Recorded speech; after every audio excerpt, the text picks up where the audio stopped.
Secure your tinfoil hats, buckle down tight, and hold on loosely as we soar over the rocky tops of the La Platas on a rocky mountain high, get sucked into the vortex of the Four Corners, and settle down snugly at mile marker 420 in colorful Colorado. It is Sunday, February 2nd, Monday, February 3rd for those of you on the East Coast and beyond. Welcome to We Are Paradox Media's Late Night in the Rockies. I'm so glad you guys could join us this evening. I'm your host, Tessa TNT, and I hope you have had a nice and relaxing weekend this weekend. I know there's a lot of people in Durango that are actually living it up, getting rid of that cabin fever, having a party, and I actually posted one of the events that they had today, which was beer sliding down the table, and if you catch it with one hand, you get a point, and depending on how fast you chug it, you get another point, and everybody's dressed in their rock and roll costumes because that's the theme for this year. But you guys, welcome to We Are Paradox Media's Late Night in the Rockies.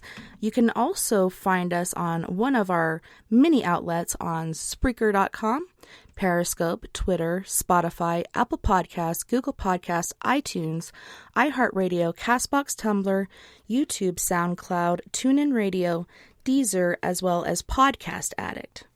So tonight I have a treat for all my guys and gals out there. Tonight we will be talking to and getting to know Mr. John Covey. And give me just 1 second, like for some reason I am already having paratechnical issues. All right. I will read you his bio. Uno momento, por favor. But John Covey is actually quite an intelligent young fellow who is the co-founder of a group called JIPS. So, John Covey is a 20-year-old paranormal investigator and medium, team leader, co-founder of the Junior Investigating Paranormal Society, otherwise known as JIPS, the executive promoter of the Central PA Paranormal Convention annual charity event, and the CEO of the Rift Radio Network. Growing up, John has had many experiences living in a haunted house, which compelled him to learn more of his abilities and establish JIPS. John has been featured on many internationally known radio shows, podcasts, and was interviewed on the Evermore Paranormal Road Trip TV show.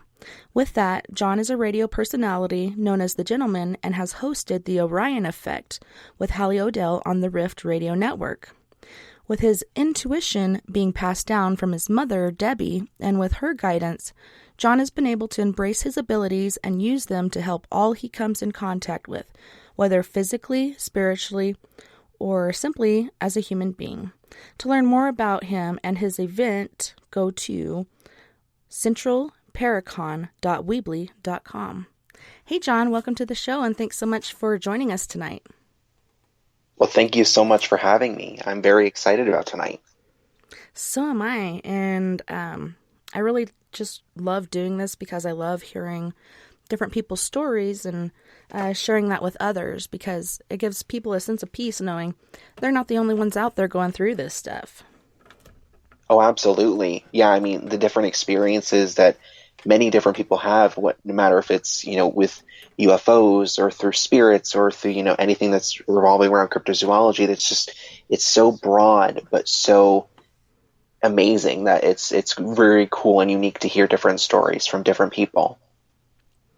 Yeah, I like to call it the Paranormal Umbrella because you have so many different things going on underneath that. And so yeah, it's very interesting, intriguing, and it gives me hope for, when I pass. I know there's something else going on besides being in a hole, being eaten up by worms. But can you tell us a little bit about your earliest paranormal experience and some of the experiences that followed as well? Oh, wow. Well, that's going all the way back to when I was 8 years old. So, as you said in my bio, I am currently living in the home where I had my first paranormal experience. And growing up, I did not know that I had intuitive abilities. I'm able to see, hear, and feel spirits throughout any location that I go to, or if anyone may have them. That's part of my mediumship abilities. But in the home that I'm living in, when I was 8 years old, I remember waking up in the middle of the night, and normally I don't wake up in the middle of the night. And at the time, I was sharing a room with my brother, and we had a bunk bed. Of course, everyone was asleep. My sister in the room right next to us, and my parents, of course, were asleep in bed. And I want to say it was between 2 to 3 in the morning, but I'm not 100% sure, as it's many years later. I remember getting down from the top bunk to go use the restroom. And of course, being late at night, of course, being 8 years old, you're terrified because it's dark and you don't know what's in the dark and so on and so forth. But I remember getting down from the bunk bed and going to use the restroom. And I try being as quiet as I can because I didn't want to wake anybody up in the house. But now it was a calm night and nothing was really going on. There was no wind outside. There was nothing howling. And I make the slightest bit of noise, and the bathroom door that I had partially open slams shut. And of course, being 8 years old, you're like, "Oh my God, what is going on? Holy crap! Da da da da da." Good thing you're And sitting you're on the toilet. like, well, there you go. Yeah, I finish what I'm doing, and I proceed to exit the restroom, and I go back up our hallway to go climb back into bed. And as I'm about to get to crawl right into bed, I'm on the top step. And right from my bedroom door, I hear clear as day a little girl's giggle. And of course, nobody was awake. There wasn't a TV on. There wasn't a radio on. Nothing. It was dead silent. And I was like hyperventilating. My mom woke up freaking out like, "Oh my God, what is wrong?" And from that, it was like, well, wait a sec. After I calmed down the next day, I was in school, and of course, because my mind wanders, I'm like, how is that possible? Nobody was awake. There wasn't a TV. There wasn't a radio. Who was that? Where to come from? And so, that's where it stemmed my interest in the paranormal field as to, And so that led to me starting my own group. Yeah, that was the earliest experience I remember having, especially with my abilities that I did not know at the time that I had.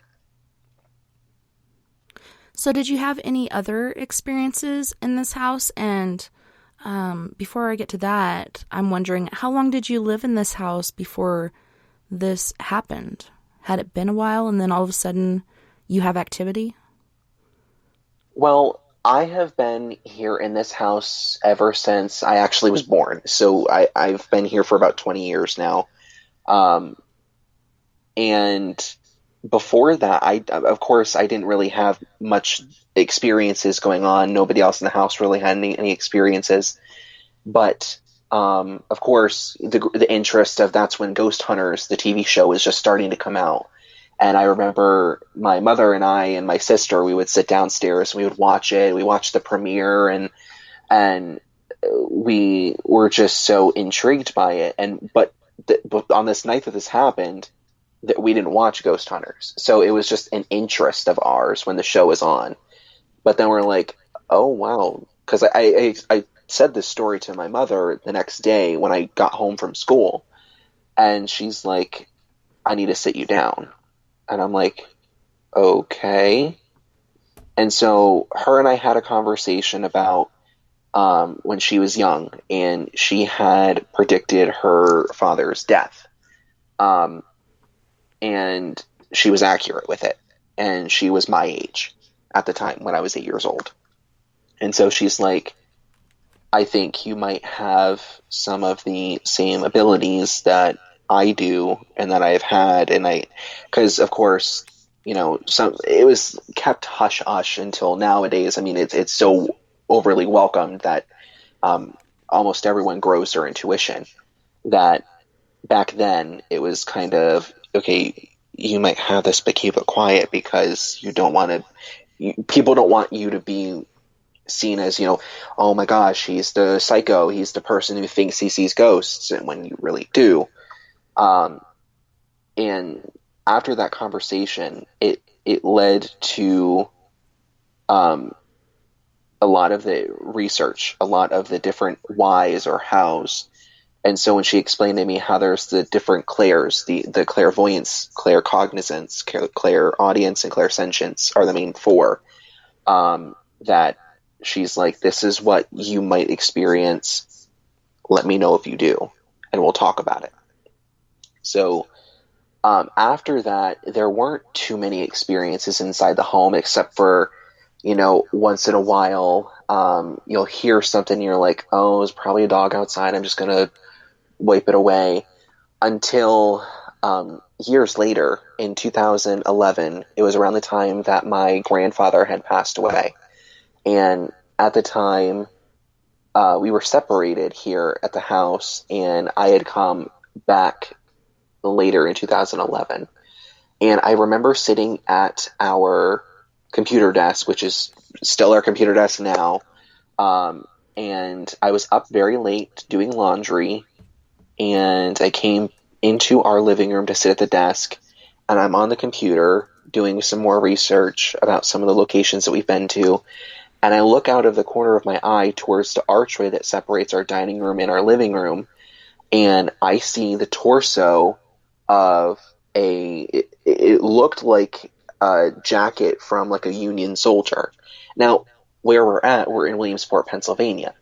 There isn't too much Civil War history throughout the town. There's a lot of Native American, but not so much that. And so, because around the time in 2011, near my grandfather's death, he was a Korean War veteran. And so I'm thinking, oh my gosh, he just passed away. Is that who I'm thinking? And it was very unique and very different. And again, speaking with my mother, I had told her about the experience, and she's like, you'll probably see that sort of thing, and it might have been him, but it may have not been, because now that we all know, when you have that light in you, and if you're able to communicate with those who are crossed over, sometimes they'll come into your space when you least expect it, and they sometimes either linger, they're looking for just to be heard, or it is a past loved one. I mean, it's hard to gauge unless you really communicate with the spirit. But like I said, I did not necessarily see the face. I didn't see legs. I just clearly remember seeing the torso. And later on, I was like, okay, let me do some research. It turns out that down the street, literally about maybe 500 feet from my driveway, there is an old cemetery technically I live in South Williamsport. There's an old cemetery that is called the Old Rocktown Cemetery.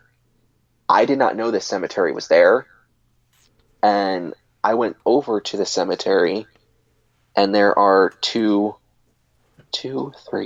there's a pair of brothers and another veteran.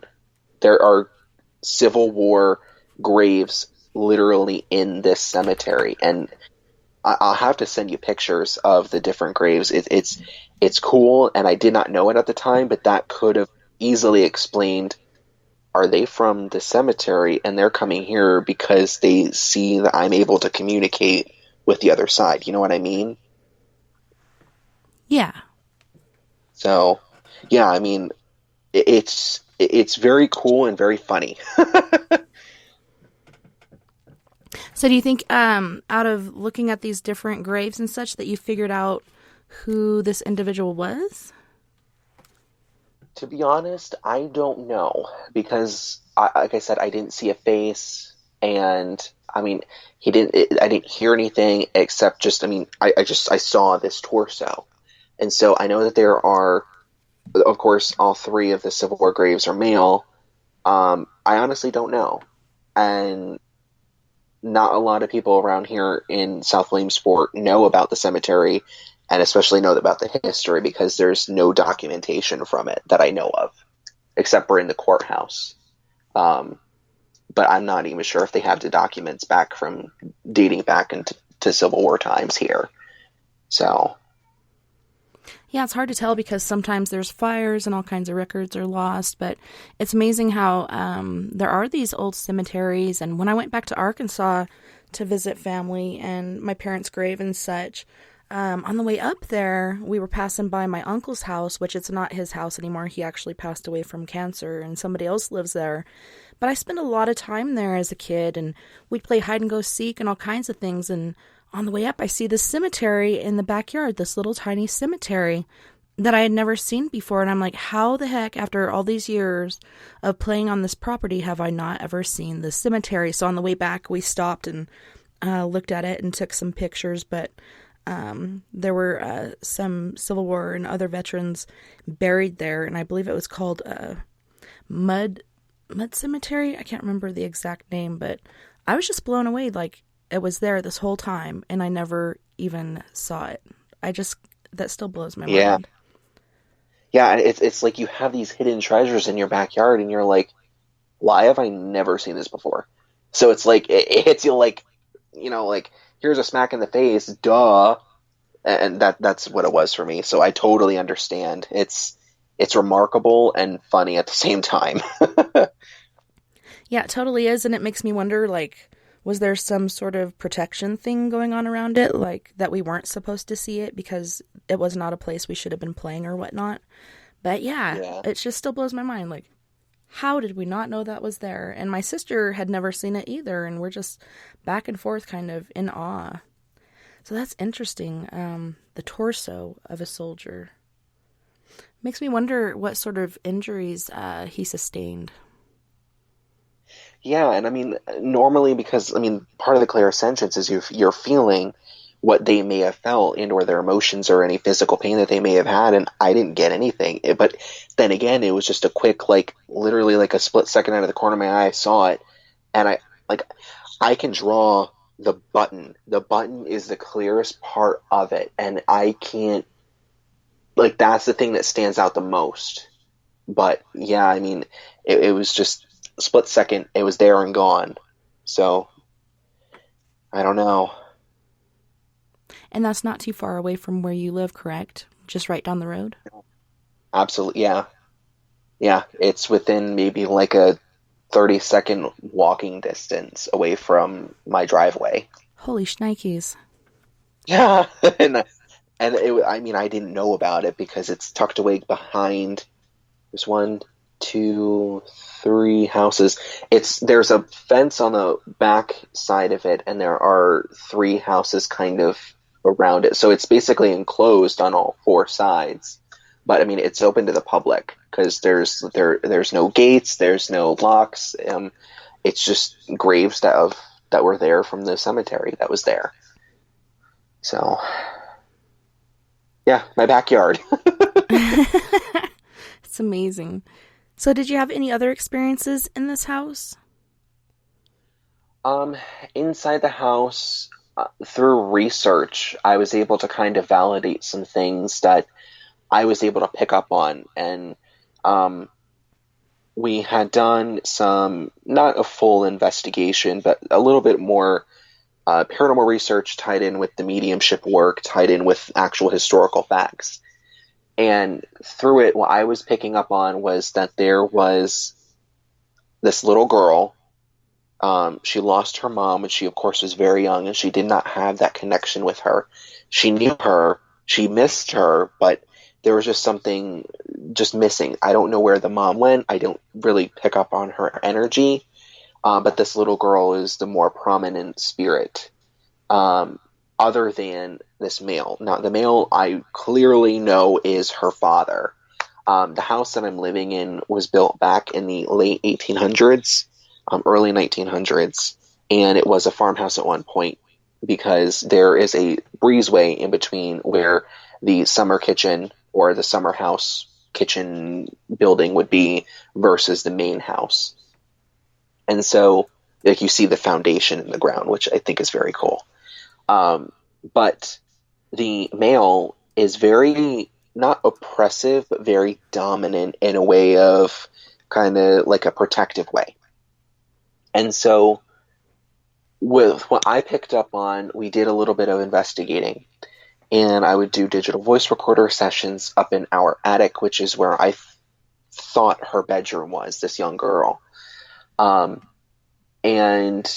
I remember sitting up there on the steps, and I peered over towards there's a beam that cuts across where the roofing would connect to the extension of the house, and there's nothing above it, so it's just one big beam. And I said into the recorder, I'm like, someone had committed suicide here. Someone. I don't know who, I don't know where, I don't know how, but I don't know.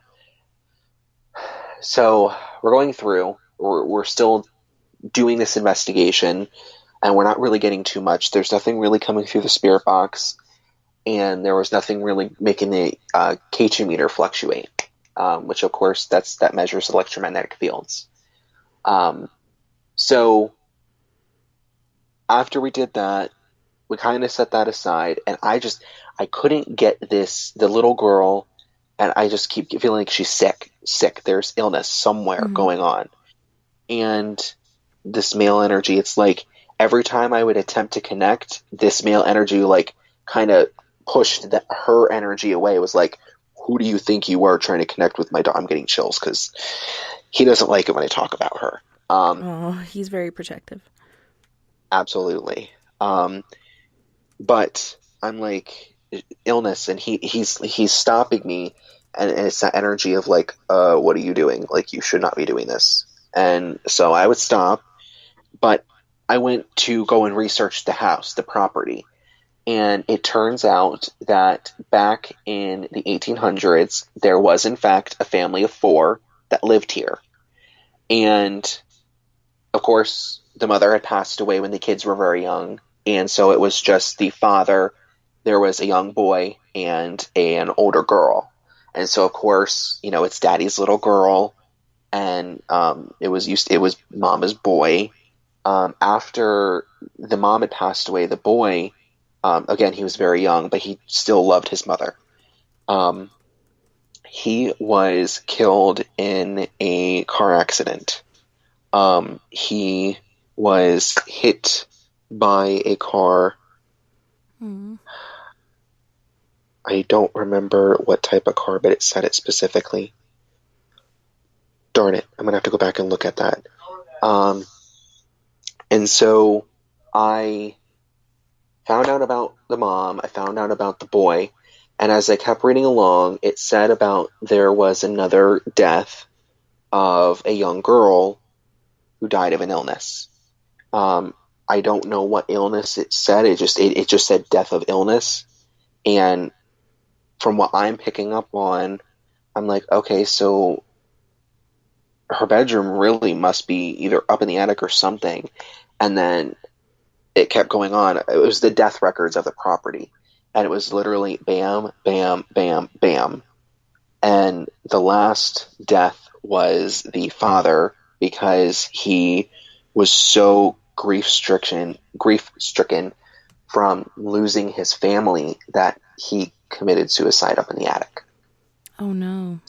There was a death certificate to him that said hanging, and then, which makes sense, in the attic, he wouldn't want to be found. And it just, to me, it validated that, holy crap, I'm like, that explains the little girl when I was younger. That explains what I've been picking up on. And it was just complete validation that blew me away. I still get chills from it nowadays. That was kind of my first validity of, hey, you really do have abilities, whether you want to say it or not.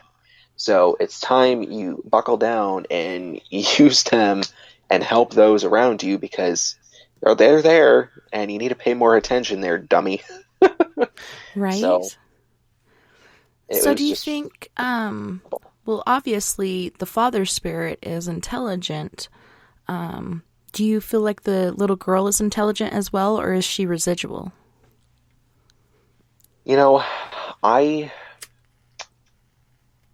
don't know, to be honest, because it seems as though I want to say intelligent because of being able to connect with myself and my mom, but I don't know, because it's almost like she's doing her normal daily thing, and she's, playing along and doing her whatever she used to do when she was alive. So I mean, I honestly don't know. But definitely you're right that the male is intelligent and he's like, yeah, this is still kind of my space. I'll respect your space as long as you respect mine, and you know, keep it at that. So So does he tend to like hang out in the attic, or does he roam around about the property?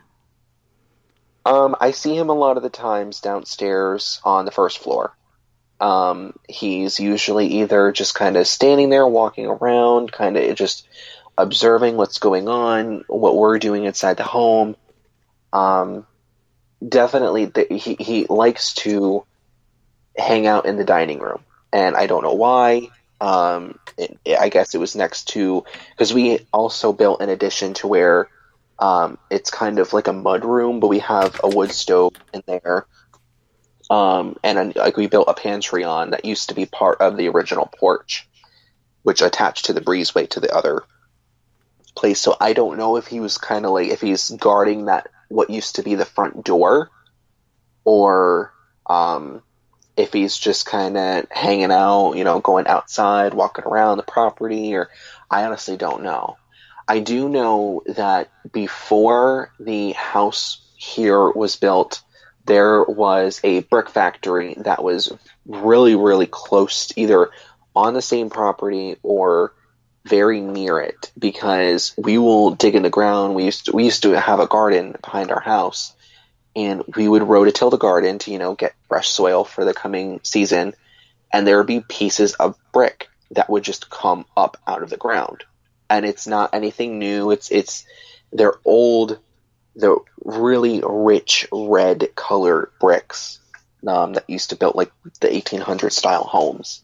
So I don't know if that could possibly tie in, if there's any residual energy from there to where it's kind of protecting the daughter and protecting the house. I mean, it's different because it's like different generations.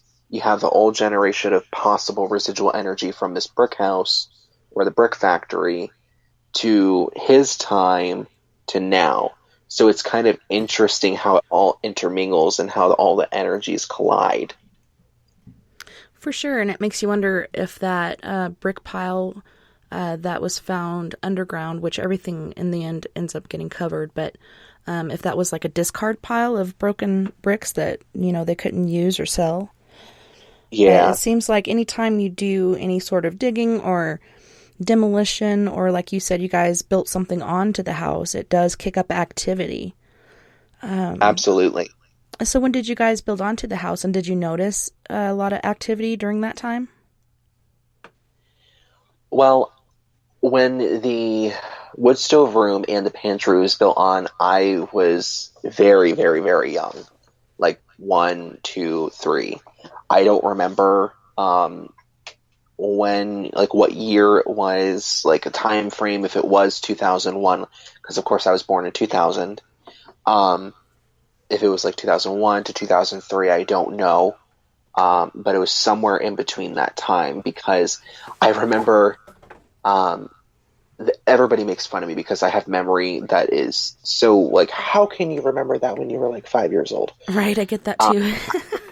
I remember we built a deck on, and actually like a deck on to the property from the house, and it is where the old summer kitchen house was. And I remember when they laid the stone to go underneath the deck, I remember walking in that as a kid, just trotting along, kicking rocks, and I remember stepping up onto the sidewalk and going like into the house. But that's like all I remember. But as far as the activity, I mean, I don't believe there was, but then again, I don't personally know. I might ask my mother, because it's something I never really thought about asking, because of course with renovations or anything that is changing what's going on with the structure or the energy that's already there, it'll stir it up, and it's like, oh my god, it's a whole whirlwind of craziness, especially that kicks up the paranormal activity. So I'll definitely have to ask. They're like, what are they doing to my house?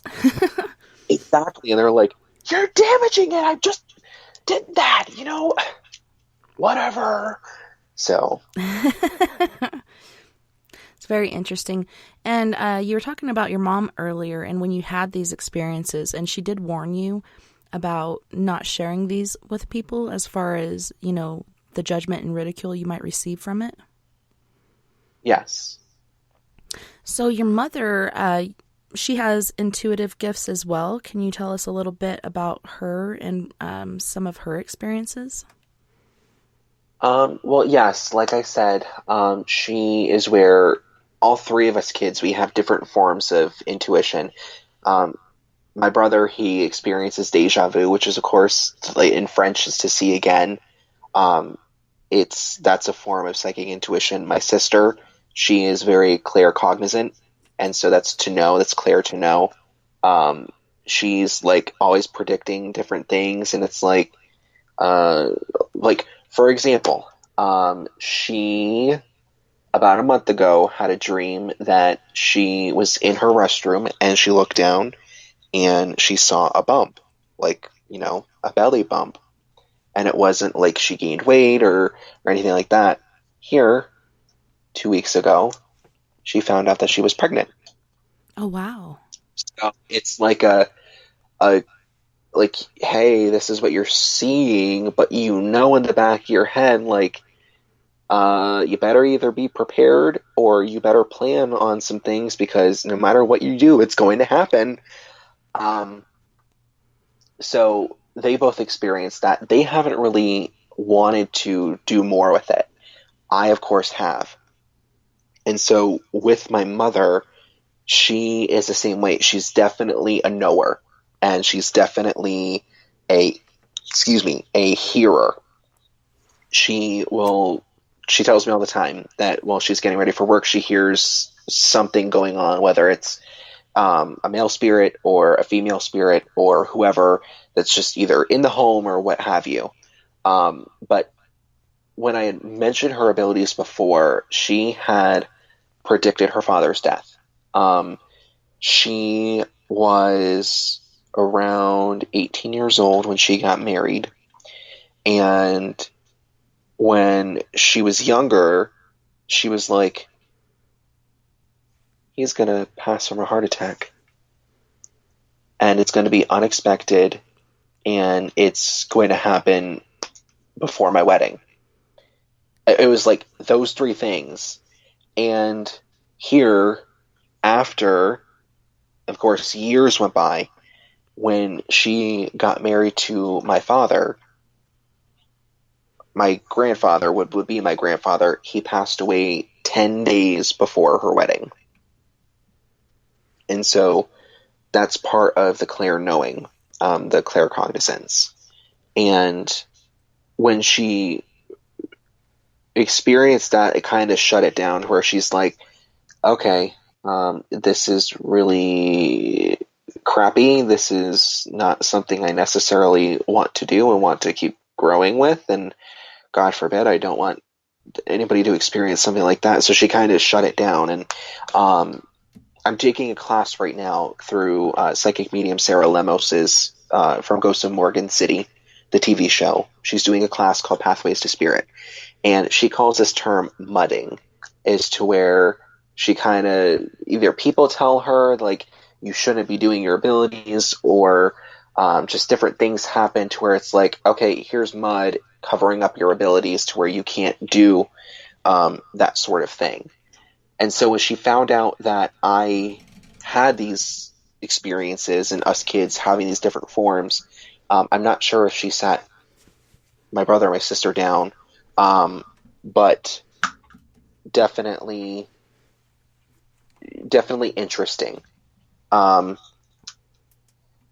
So I always tell her, I'm like, you explain this better because, you know, of course you experience it yourself, so you should come on air. And she's like, no, I don't like my voice on audio. I don't like that. I don't myself. And, you know, I'm like, but you really need to come on to share your story. She's like, no, you just go do it. It's okay. So, Sheena, of course, I'm sure has not told me a lot of the different things that she's experienced other than recently with growing the abilities and taking this class through Sarah Lemos. That there are some things she's probably experienced in her life that is just definitely, it hit home with her in a way that others may or may not understand, but because of fear of either being judged or being clouded or getting that mud from other people, she's kind of shut it down.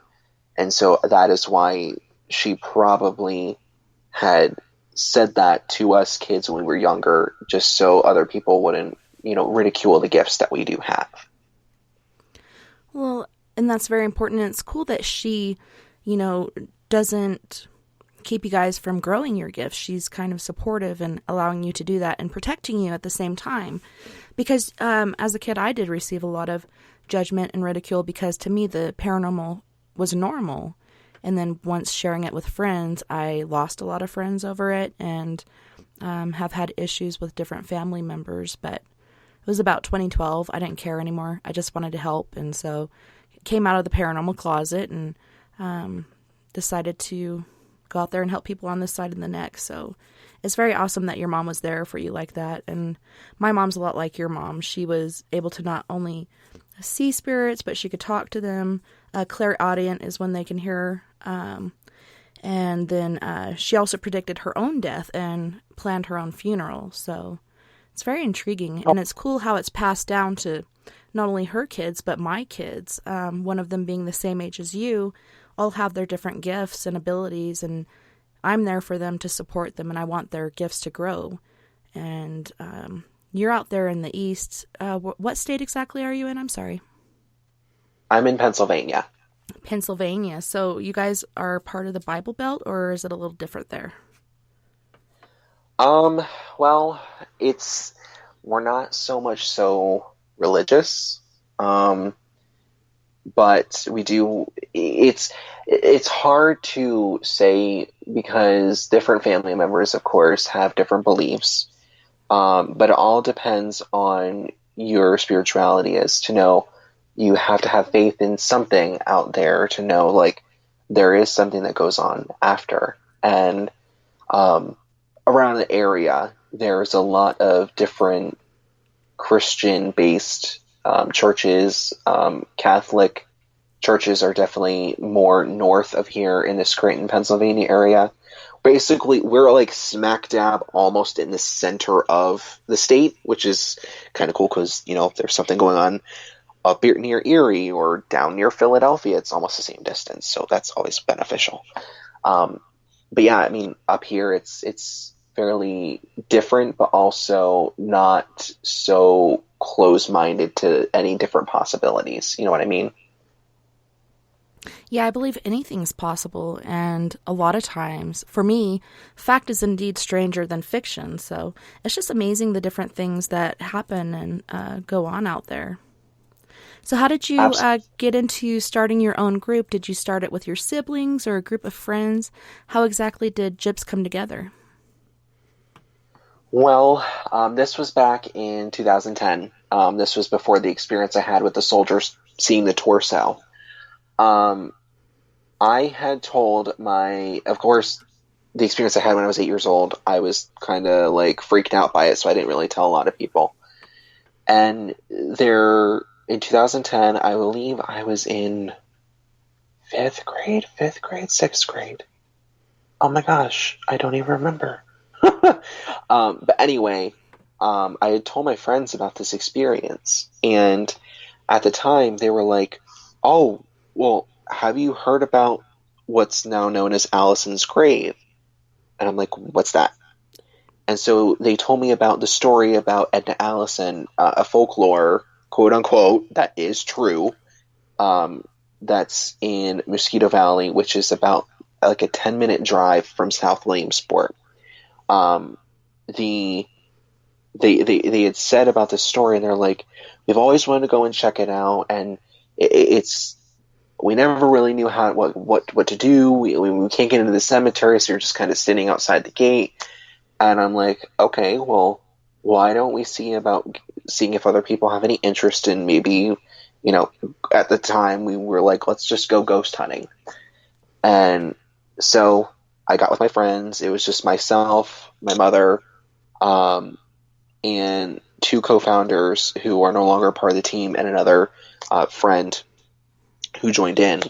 And so we had gone to Alisons Grave, and we didn't get a lot of activity. It was very cold, very frigid, because it was about December to January. It was around like Christmas, New Year's break through school.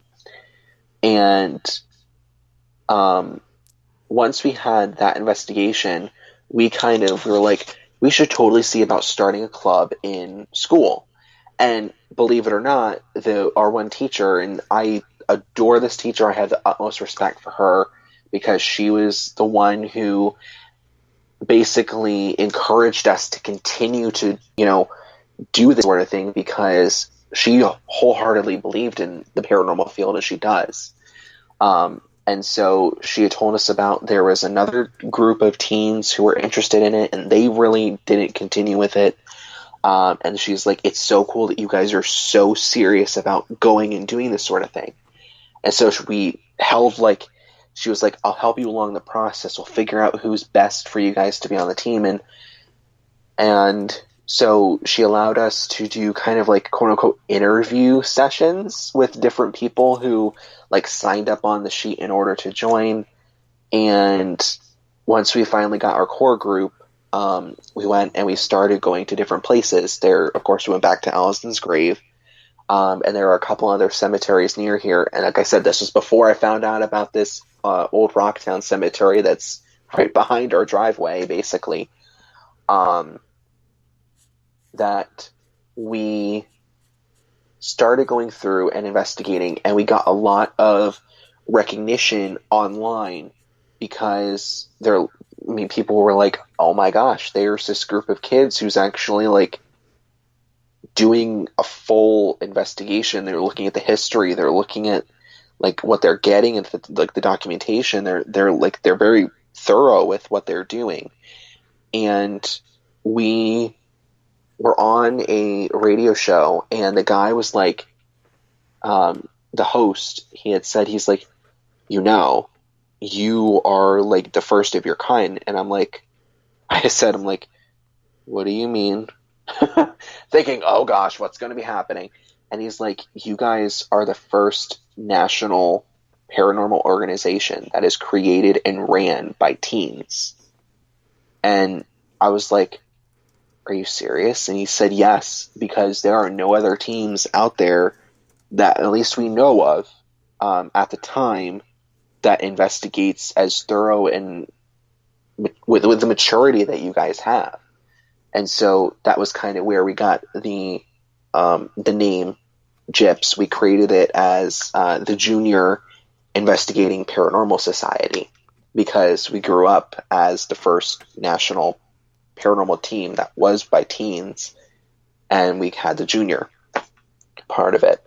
So to wrap that up, we kind of worked with another team in the area, to where we went to a home that's now the Snyder farmhouse, and they had a 24/7 live surveillance feed of their DVR system that was set up in this massive farmhouse, probably 2.5 times the size of my home, running constantly on their website. And through the investigations that we did from 2012 to 2013, we had gotten a full-bodied apparition that was standing at the bottom of the back living room, right near the basement steps. And you can see, because there was a thunderstorm outside at the time, and you see this flash of lightning, and you see a silhouette of, I want to say it's a woman. You can see the dress around her feet. It's kind of poofing out a little bit, and you see it kind of move forward, and there's a second flash of lightning, and this apparition is no longer there.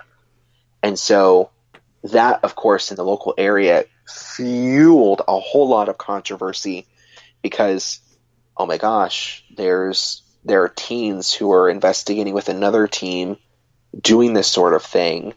And it got a lot of interest on social media. and then it extended to the local newspaper doing an article showcasing the other team and our investigation process with them.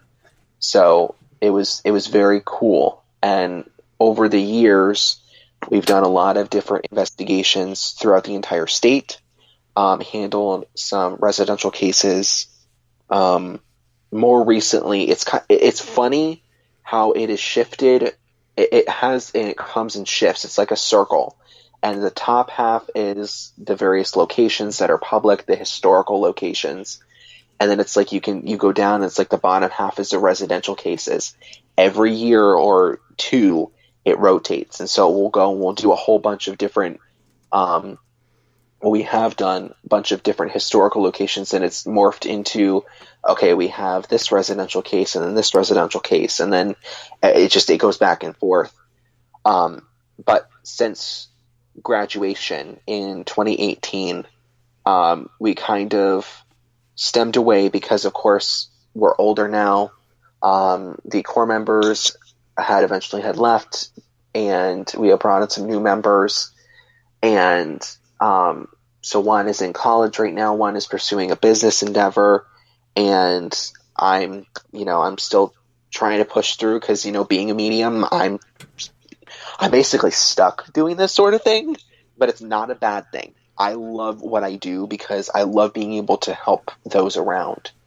But with the core team, we still get together for the event that we do, but we're kind of just seeing where it goes from here. And the main goal was to be able to bring others who had the same interest, other younger individuals, other kids in the area, in the different school districts, not just in ours, but there's 1, 2, 3, at least easily 8 different school districts around the area. And we were trying to see, okay, and get this sort of thing going on. So when we're of our age now, we can pass down this organization to where we educate those who are coming up into this field, because that's something that we experience with this other team, but a lot of other people coming into this field, they don't know. They only see what's on the television shows. And granted, that's how a lot of people start, but it's the investigating techniques and being able to debunk stuff and to review evidence and to know what is what it's a whole learning process, and it's far more than what people may understand if they're just getting into it.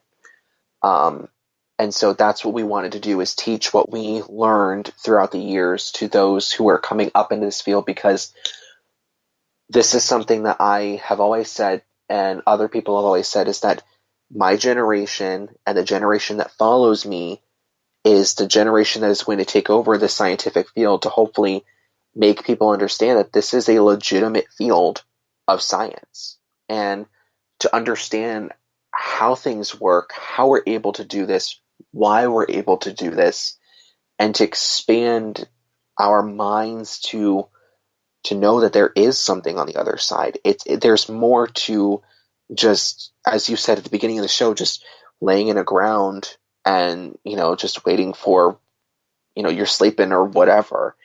There's so much more. And that's what we want to bring to the younger individuals, because we were not taught that immediately. And so that's what we want to do, and that's what we've wanted to do. And that's partially 85 to 90% of the reason of why we do the events that we do, why we continue to go and do different talks and lectures all across the state, and especially at the local libraries here. So, yeah, that's how we've basically formed JIPS into where we are today. Well,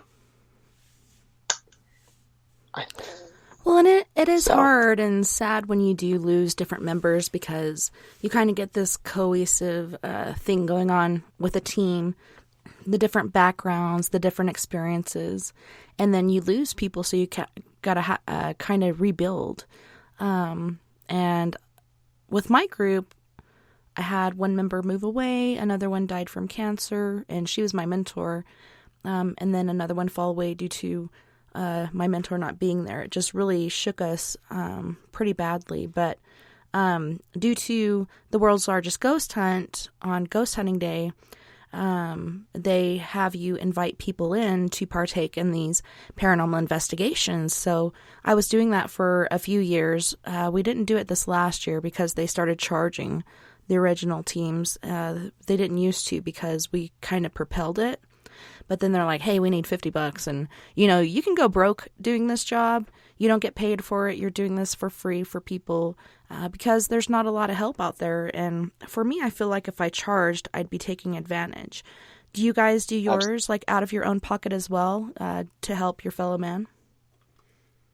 When we do our investigation, it is free of charge. We have never in the 8 years that we investigated as a team have charged. It's the individuals who call you out to their home, for example, especially the residents, the residential cases, is that they don't know necessarily what's going on. And so they're putting their trust into you. And it's a field that is of such uncertainty that it's not like, you're doing an investigation, like a criminal case of, okay, a burglar came in and stole my TV. Here's the pictures of the TV. Here is whatever. And, we find the TV or whatever, and then you have a reward. It's not like that. There's nothing physical. It's all spiritual. And so, and this is even with when I do personal readings, is that for a reading, it's you are providing the answers that other people need based off of possible fear or uncertainty. They don't know what's going on. And so like they're batshit crazy. Have you seen that? Absolutely. Some people are experiencing, but others aren't until sometimes much later. But it makes you feel like you're losing your mind a lot of times. Yes, absolutely. And so, we've never charged because, they call you into their home. They're putting their trust in you. They're opening up their space to you to help, to get answers that they don't know.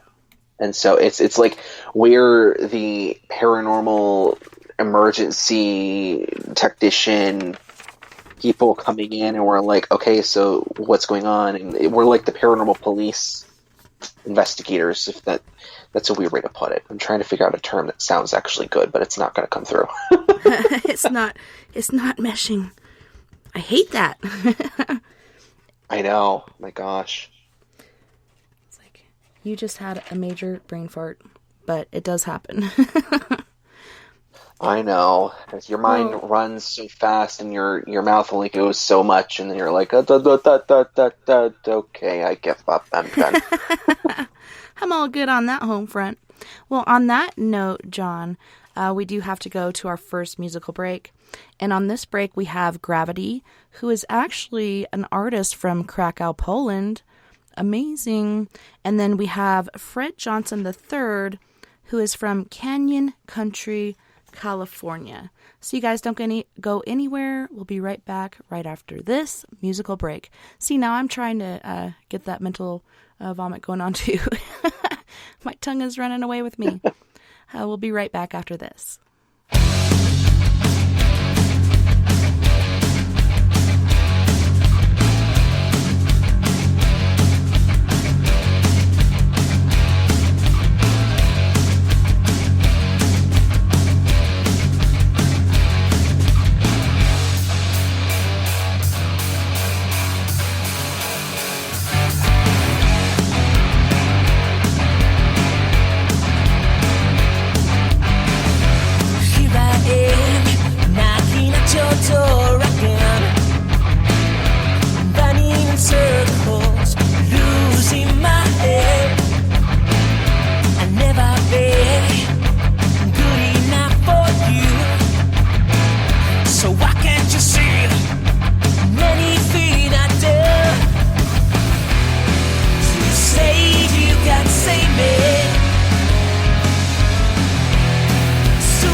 walk down the street, thinking all the things you said you need.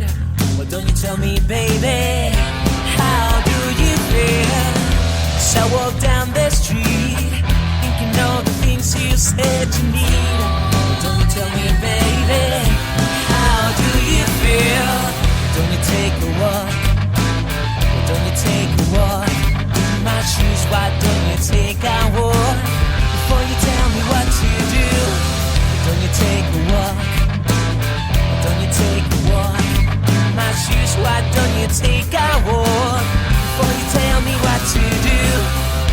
No, it's easy, you tell me what to do. Have you ever stopped to think all the things that I've been through? No, it's easy, you tell me what to do. Have you ever stopped to think all the things that I've been through? Why don't you take a walk? Why don't you take a walk? In my shoes, why don't you, baby, take a walk? Before you tell me what to do, why don't you take a walk? Why don't you take a walk? In my shoes, why don't you, baby, take a walk? Before you tell me what to do.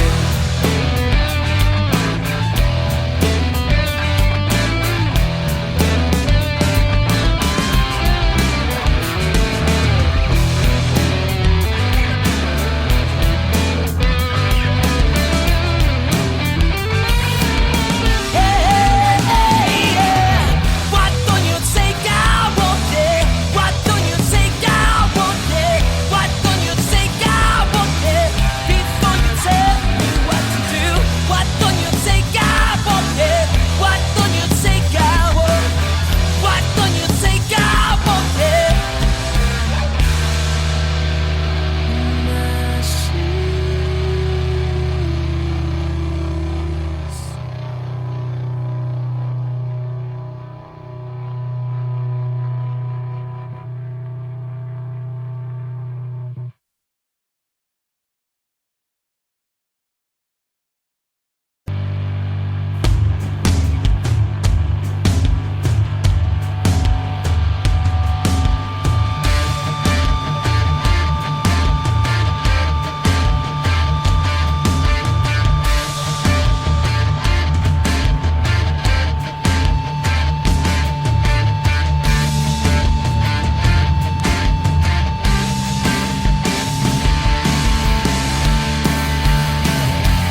Leaving here on this cold, lonely night without you.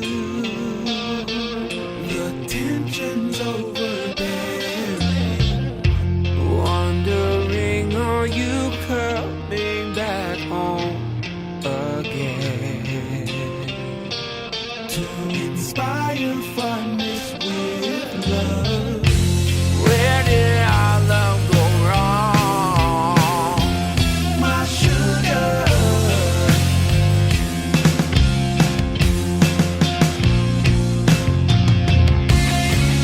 Why did I make you cry? Whispers flow through my mind when I think about you. That warm feeling in me. My heart sings a sad song and just melts away.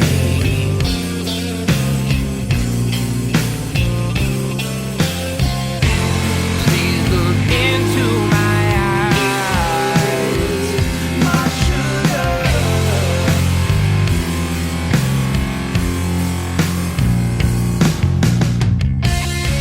There's life in out there.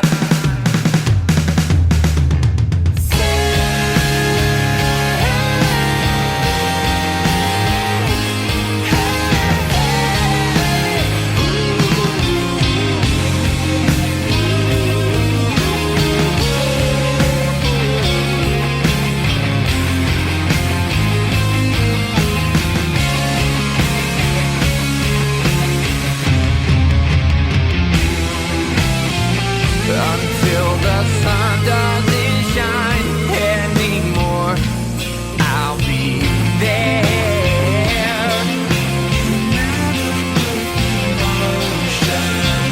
When time is a memory, I'll know this love.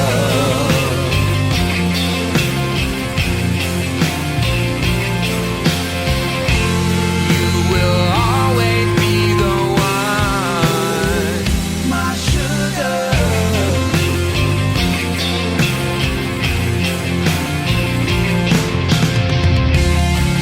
The feeling is so strong. Waiting here on this cold, lonely night without you.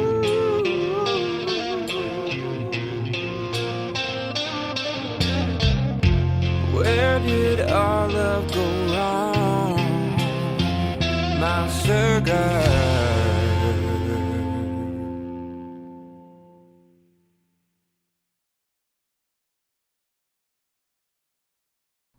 Welcome back, everyone, and thanks so much for joining us tonight on We Are Paradox Media's Late Night in the Rockies. Tonight we have the lovey, Mr. John Covey. Hey, John, welcome back, and thanks for hanging out with us. Well, thank you very much for having me. It's been a very great night so far. I'm excited.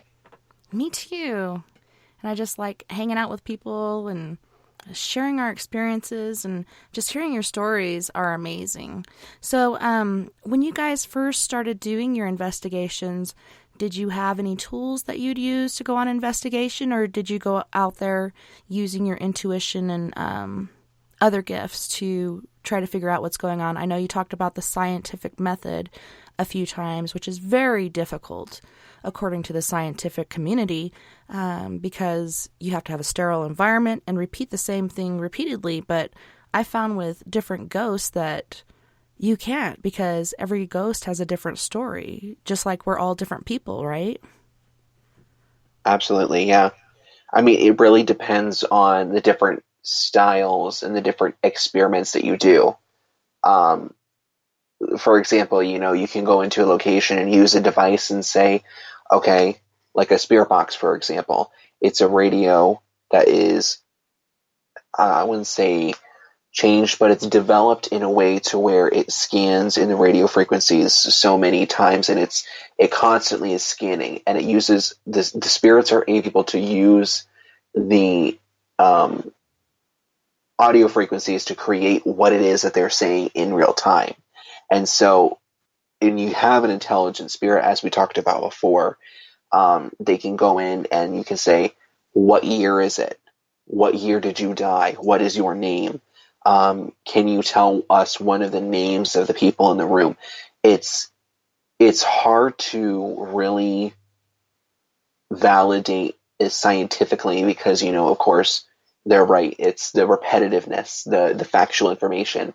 But when you do this so many times and you have multiple investigations at one location and you ask the same sequence of questions or in a different manner of, okay, what year did you pass away in? Okay, I passed away in 1982. Then you go in months later and you say, I heard that someone had passed away in here. Can you tell me what year it was? And then you get through either the digital voice recorder or through a spirit box, 1982, that it's like, I have two pieces of evidence at two different times, two different dates, two different everything, but it says the same thing. It sounds like the same voice. So that's kind of what you're using to go through to kind of validate it scientifically. But as far as tools that we use, both myself and my mom, how we do our style of investigation when we were with our entire team is myself and my mom will go through and do a walkthrough. And she does a lot better reading locations than I do. And I do a lot better reading individuals than she can. And so we use that to our benefits. I will usually tend to sit down with the client and ask them, okay, what's going on? And the typical interview questions as to what's going on with like a case. While my mother and the two other investigators on our team, Austin and Schuyler, when they will go behind her and say, she'll go through and let's say, I'm feeling a female energy here, and then they'll see what's going on and record her and what she finds. I'll get with my mom after we conclude the interview, and we'll kind of see, okay, what are they experiencing? What is she picking up on? And see, okay, do they match up? If not, then okay, so we have some more researching we need to do during the case and during the investigation, and or at the end when we go over the scientific analysis or the historical research. Once we conclude both of the walkthroughs and the interview, we'll then go through for the actual investigation using the scientific tools. And I'll get into that in just a second. And then once we conclude the investigation, gathering as much data as we can, we'll go through and review the evidence, whether if we get any voices or anything on video or through photos or any sort of through anything that we do, see if there's any evidence, period. And then we look at the history. Okay, so then we take what is historic and factually documented, and we see, okay, my mom picked up on this female spirit. There's a death certificate of a young female in this house or in the property that we're at. And during the investigation, there was a faint female voice.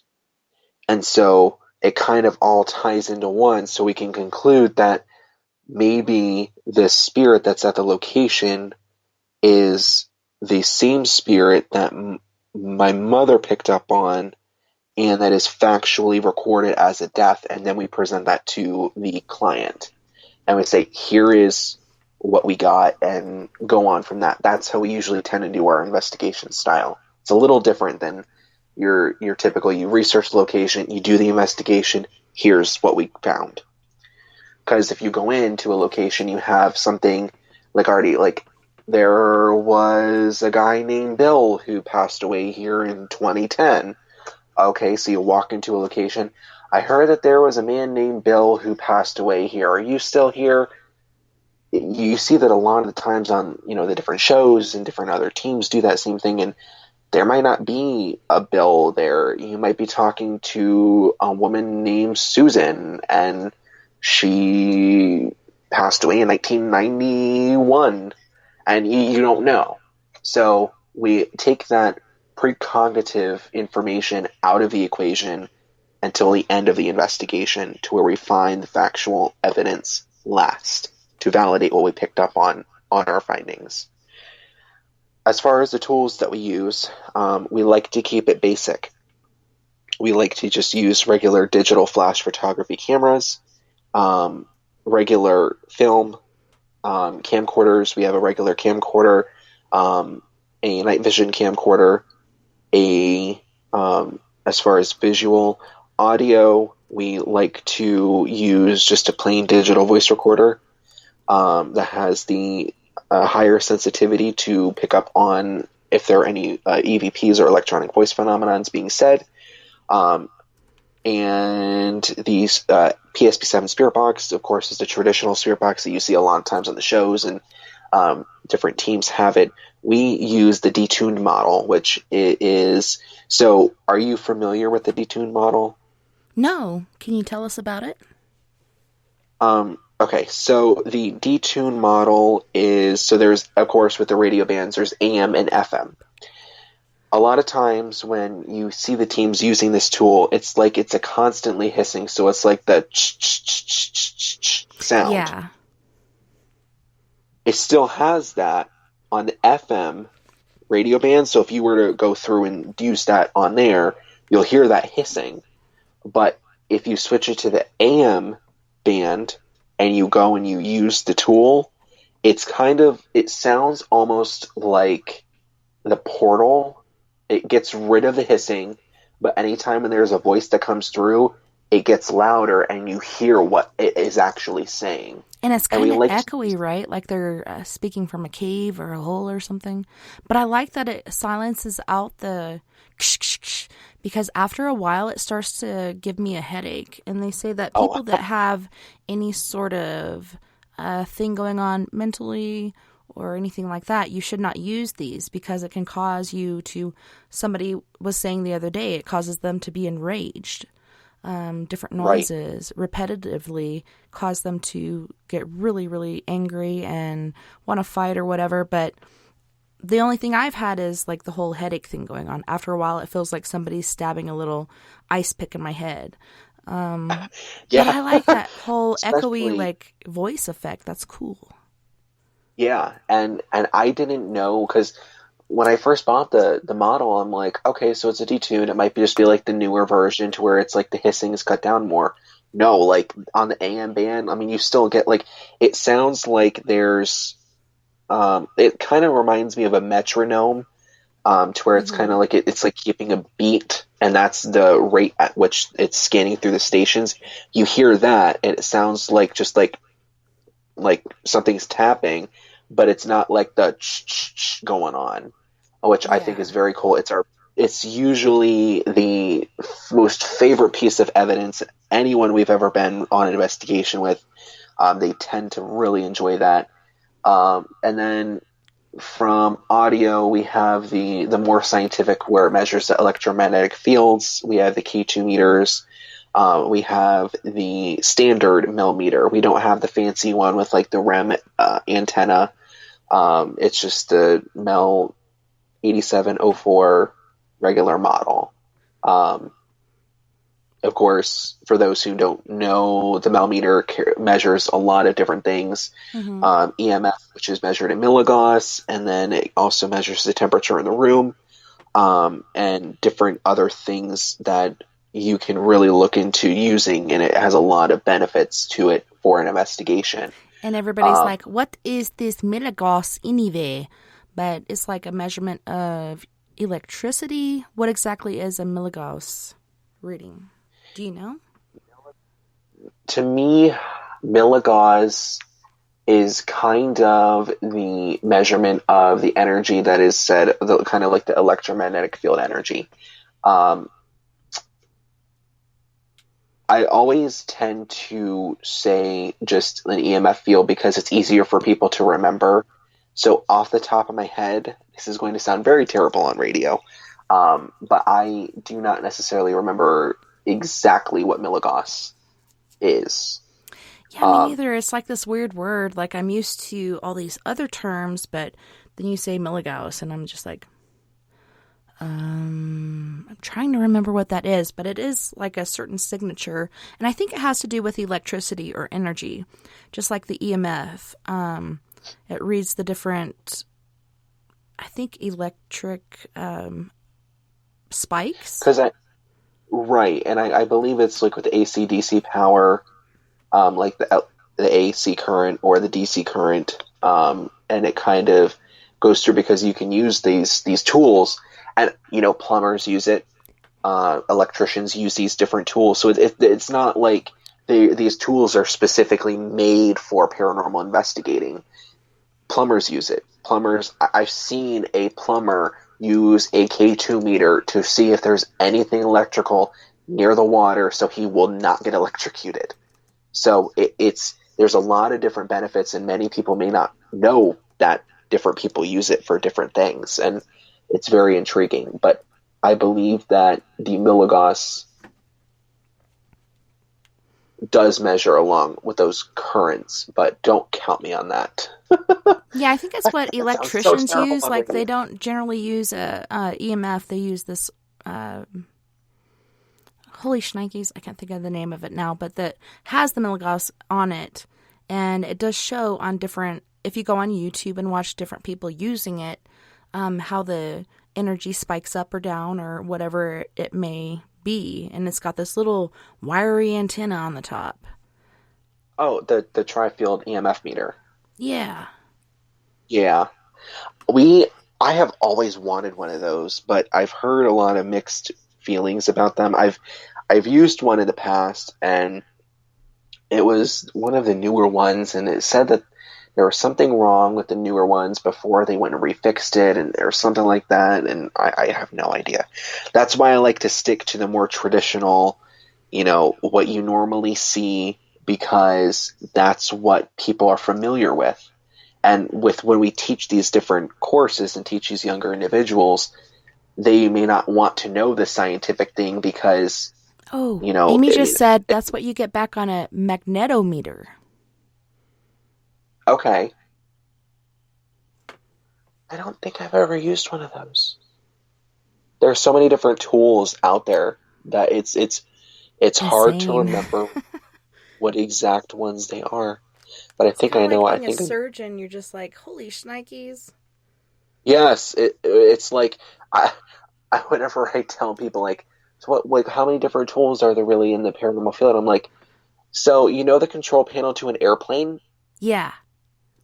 I could not do close that. To that. I could not fly a plane, so don't ask me if the pilot dies to try to navigate it, because we're all going to die.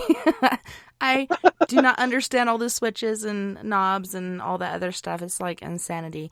I could probably do the whole like lever thing that goes up and down, and maybe that might work. And if we're not too close to the ground, I could figure it out before we dive into a mountain. Hey, what's that goat doing up here? But yeah.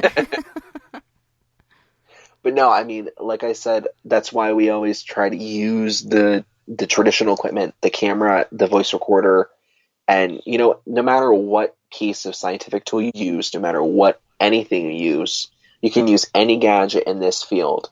But the best piece of paranormal equipment that you have is yourself.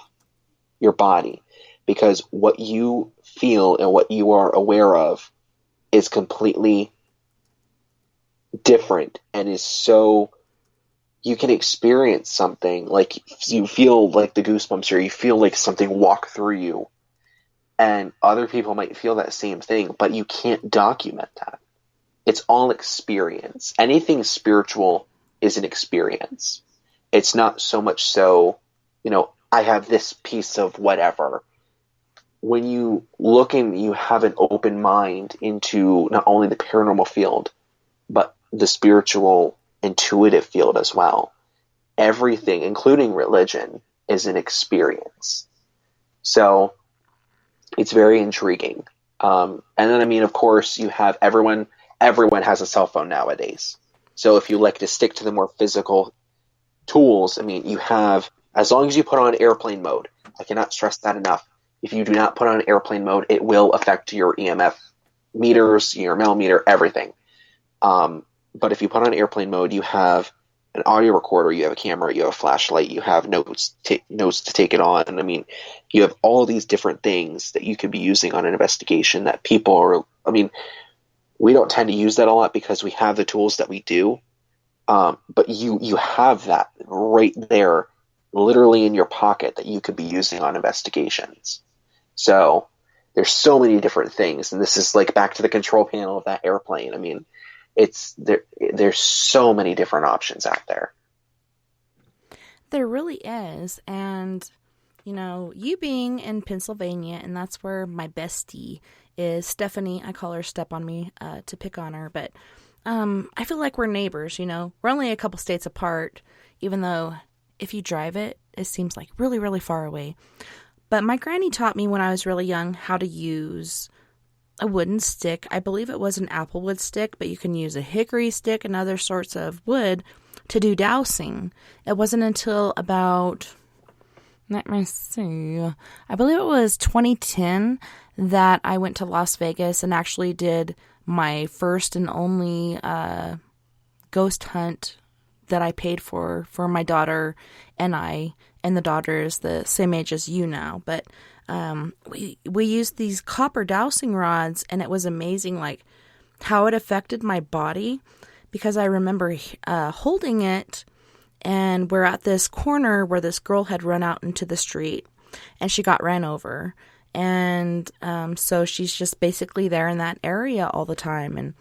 And the dowsing rods, the copper dowsing rods are going off. And at one point, I'm trying to hold it up because it feels really heavy, even though these things are not even a pound, you know, maybe a fraction of a pound. But it feels so heavy. I'm trying to hold it up, and my whole body is kind of shaking and convulsing. And the lady's like, "Are you okay?" And I'm just like, "Yeah, it just feels really heavy." And there's a lot of energy going through it. So do you guys ever use like dowsing rods or pendulums, anything along those lines? We have used them before, especially the dowsing rods. There was an experience that we had with a new investigator at that Snyder farmhouse that I mentioned before. Now, because there's so much, you know, if you even move just the slightest bit, or you're shaking because you're cold or something like that, it moves them side to side or whatever. So we told the new investigator, instead of having them straight out to where they're parallel from your body, have them point down to where gravity pulls the weight down towards the floor. And when she was doing that, I had said, okay, if there are any spirits here, and if you have enough strength to do this, can you move the dowsing rod outwards going up? And it literally, I wish we did not have the camcorder at the time.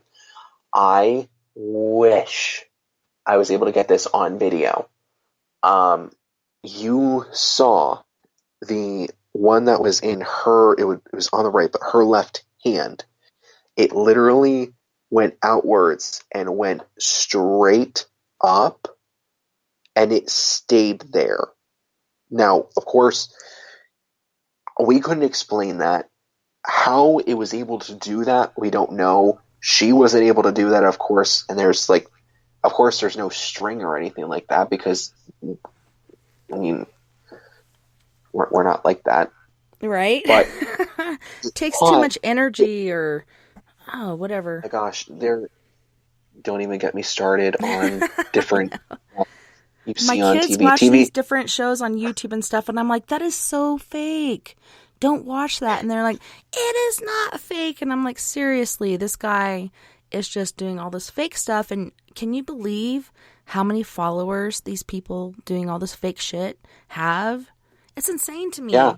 It's like wrestling. And I'm sorry to those out there that like wrestling, but it's just like a theater of acting wrestling. It's not really wrestling.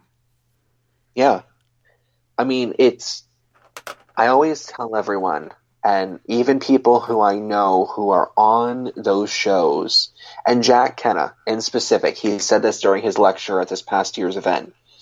He said, anything you see on TV is for entertainment. It's not for whatever, the different shows that you see, very rarely are there shows to where you can tell that it's legit, and to where it's not, emphasized with the theatrics and the music and this and that, and or they always say, oh, it's something that's demonic, when it's really not. I can talk about that for hours and hours and hours. Well, yeah, somebody could hear your story about that little girl and be like, oh, that was a demon, and it was portraying itself as a little kid because it wants you to trust in it and want to help it, blah, blah, blah. But it was that actual little girl that had been a part of that family and died in that house. Every time a kid's there doesn't mean it's a demon, and people think so because they're like, kids and dogs and cats and all these other things should automatically go to heaven. And I think there is a judgment day, not judgment days. So there is one day that everyone is judged at one time. So we have the free agency, free will to stay there. And like you said, she didn't really have that connection with her parents. Even though she came from them, she didn't really know them. So it was hard to find them. Maybe they had moved on to do something else, and she's still there at the house, and her dad is too, but it's weird to understand, do they connect? Are they kind of in their own areas, their own realms? I mean, there's so many questions out there. It just is mind-boggling. Absolutely. It's hard to explain because there's so many different possibilities, and that's why it's called, paranormal, the field of not normal. Right. And I mean, there's just, it's so vast, and there's so much. We're only scratching the surface of what really there is to know about, what happens when a loved one goes. Because, and this is one thing, because I've been asked before, like, being a medium, how am I able to connect with someone if they go to heaven or hell in specific? And I said, honestly, I don't know, because when someone comes through, I visually see them, and they're showing me different things, and they're saying different things, but they don't tell me, like, I came from hell, I came from heaven. I mean, if that were so, I mean, it raises so many questions, because then you question, like, what, like, along the religious lines. I mean, everything is all intermingled under, like you said, the paranormal umbrella. That it's just, like I said, we're just scratching the surface of curiosity and questions. So. Yeah, and I just hope someday we can prove it, but so many things have been proven and people still deny it. Like, even if it slaps them in the face, they're just like, no, that doesn't really exist. And it's until they experience that they realize it is there. And I had a lady contact me once, and she's like, I've never seen a ghost, but I really, really want to. Like, what do I do to see one? And I'm just like, open your mind, know that anything is possible. In fact, is indeed stranger than fiction. Just be open-minded and try to do that every day. And she went to pick up her daughter from her daycare, and there's one lady running it. But as she pulled up, she saw this older lady in the backyard, and she's kind of playing along with the kids and watching out for them and stuff. And she pulls up, and she's like, it's so awesome you have somebody helping you. Is that your grandma? Like, who did I see in the backyard? And she's like, I'm the only one here. And then she's like, that's weird. I saw this old lady, and she was wearing this. It was kind of like a nightgown or a muumuu or whatnot. And so the lady pulls out this picture, and she's like, is this who you saw? And she said, yes, that's who it was. And she's like, that's my grandma, and she passed away about 6 months ago.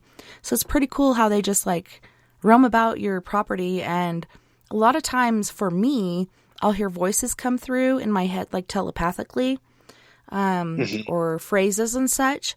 But for me, it's kind of confusing because it's in my own voice, Yeah, I mean, that's something that I've always wondered, because it's like that you see them saying it, but it's like your own, basically what people can understand, their own conscience saying that. Yeah, couldn't it be like Morgan Freeman or something? But it's my voice, which I hate to hear. I think everybody has that. I love that.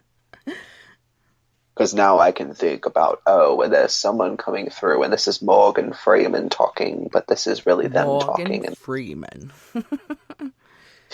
I can't do voices very well. Sounds good at the time, but sometimes it goes astray. But yeah, it's so intriguing, and you've used so many words that I use repeatedly, and then I'm like, why do I say those words all the time? And then you're here saying the same words like interesting and intriguing, and these are words I say repeatedly, but it's true because it really is interesting and intriguing, and there really is no other way to say it. I mean, it's insanity. Interesting and intriguing. There's no other way to explain it, I don't think. Yeah. I'm trying to think. There's mind-boggling. I've used that. I use that all me the too. time. Have you been listening to my show? But yeah, that's funny. Mind-boggling, interesting, intriguing, mind-blowing. Like, it's insanity. And boggle. You guys should play it. I really do put that forward to you. So have you ever used a Ouija board? I have been present when one has been used. I have filmed a group using them before. Have I ever physically touched an Ouija board itself? No. Do I have fear of an Ouija board? No. Am I hesitant? Yes.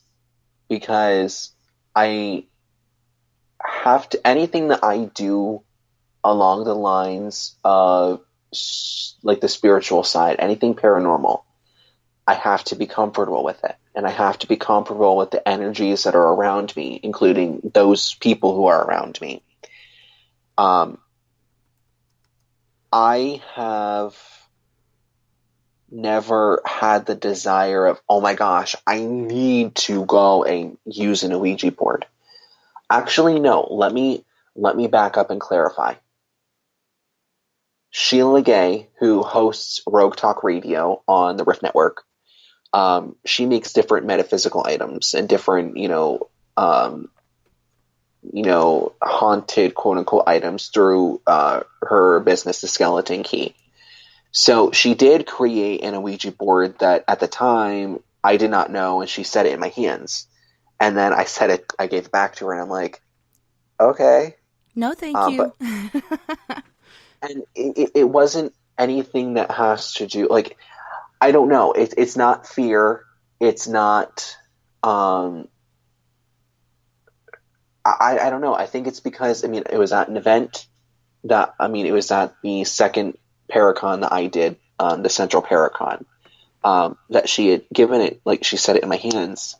And it was really cool, but I've never, like, done it with the planchette to where I have had my hands on it and we're going through into the different letters. I've never personally done that. So when I say, like, I've never technically touched an Ouija board, that's what I mean. I've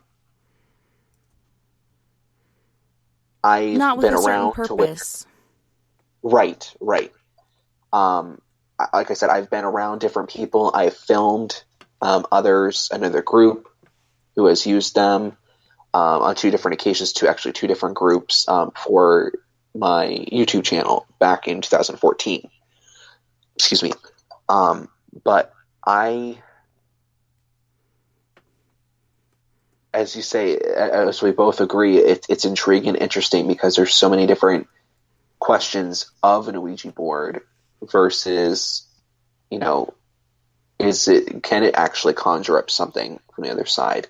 Is it just the other people in the room, and is it just a game? Is it a board game like it was intended to be back in the day?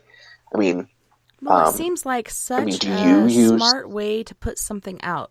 Oh, this is just a parlor game that the whole family can play, but in reality, it's not. And to put it out there for kids to use, like, that's the perfect setting to let all these dark entities out. Whoever thought of that was very brilliant. Yes, absolutely. Because it's so common now, and so many different forms and variations, and different comes spirits. in pink. I know. Oh my gosh. There was a funny story that my mother used when she was very, very young, and she will never use it again. And I have asked her, I'm like, what did you experience? And she's like, no, I will not tell you. And I'm like, okay. Why not? All right, bring her in here. Come on, Mom. Tell us about the Ouija board. Yeah, I know. But it was funny because I'd taken a picture. I went to the Toys R Us that was near here before they closed. And I took a picture of the Ouija board, and it was like a purple color. And I brought it home, and I was like, hey, Mom, so I almost got something today. She's like, oh, what'd you get? And so I showed her the picture. She's like, if you ever bring that into this house, I swear. And I started laughing. But I'm like, Mom, it's purple. It's like your second favorite color. Come on. She's like, no. Used to be her favorite. Now it's her second favorite. Yeah. But yeah, it's so weird how they market it and how do they get it to work the way it does. So I actually used one once, and I don't know, what religion were you raised in? I Or were you? was raised with a Christian background, but it wasn't a strict Christian background. You know, believe in, the archangels and believe in a higher being, as in God, for example. But I now look at it because every religion has the same goal. Every religion has this higher being or a higher deity or a higher, hierarchy. Spiritual. Yes. That it's all the same. We're all trying to reach that end of happiness. And it doesn't matter what religion you are, Christian, Buddhist, Muslim, any, that it's the same sort of organized religion with different aspects of different parts. And I look at everything overall, and I see what fits best, what makes me feel comfortable, because as we talked about before, religion and anything in the paranormal is an experience, and you're supposed to feel it in your heart and in your gut to know this is what is right, not something, that you, like a history book or like a textbook, and this is like for example, a Bible or whatever is used, any written piece of religious text is a guide. It's not a rule book. And that's what I think a lot of people may not understand. But not to get into like the whole topic, I didn't mean to, Oh, no worries. I was just wondering because I wasn't raised in a certain church. Like, my mom was killed by a drunk driver when I was 5, almost 6, and we used to go to the old school churches in Arkansas with our grandparents after that, and I would go to different churches with, like, I had a daycare provider, and this lady would have us do sleepovers, and we'd make these little brown bag puppets and go to church with her, and that was cool. But I sought out different churches, and I feel like they all have a good message. They all have a point. If they would all just work together, it'd be good. But at the age of 7, almost 8, I was baptized into the LDS church. So I did a lot of LDS as a kid, but I'm recovering. But I was taught not to play D&D, not to play with Ouija boards and all these different things. But I went into the military at the age of, I think I was 19, almost 20. And it was my 22nd, or was it 25th? 22nd year anniversary when I stepped on those yellow footprints. But so we're in MRP on Camp Geiger, Camp Lejeune, where we had combat training.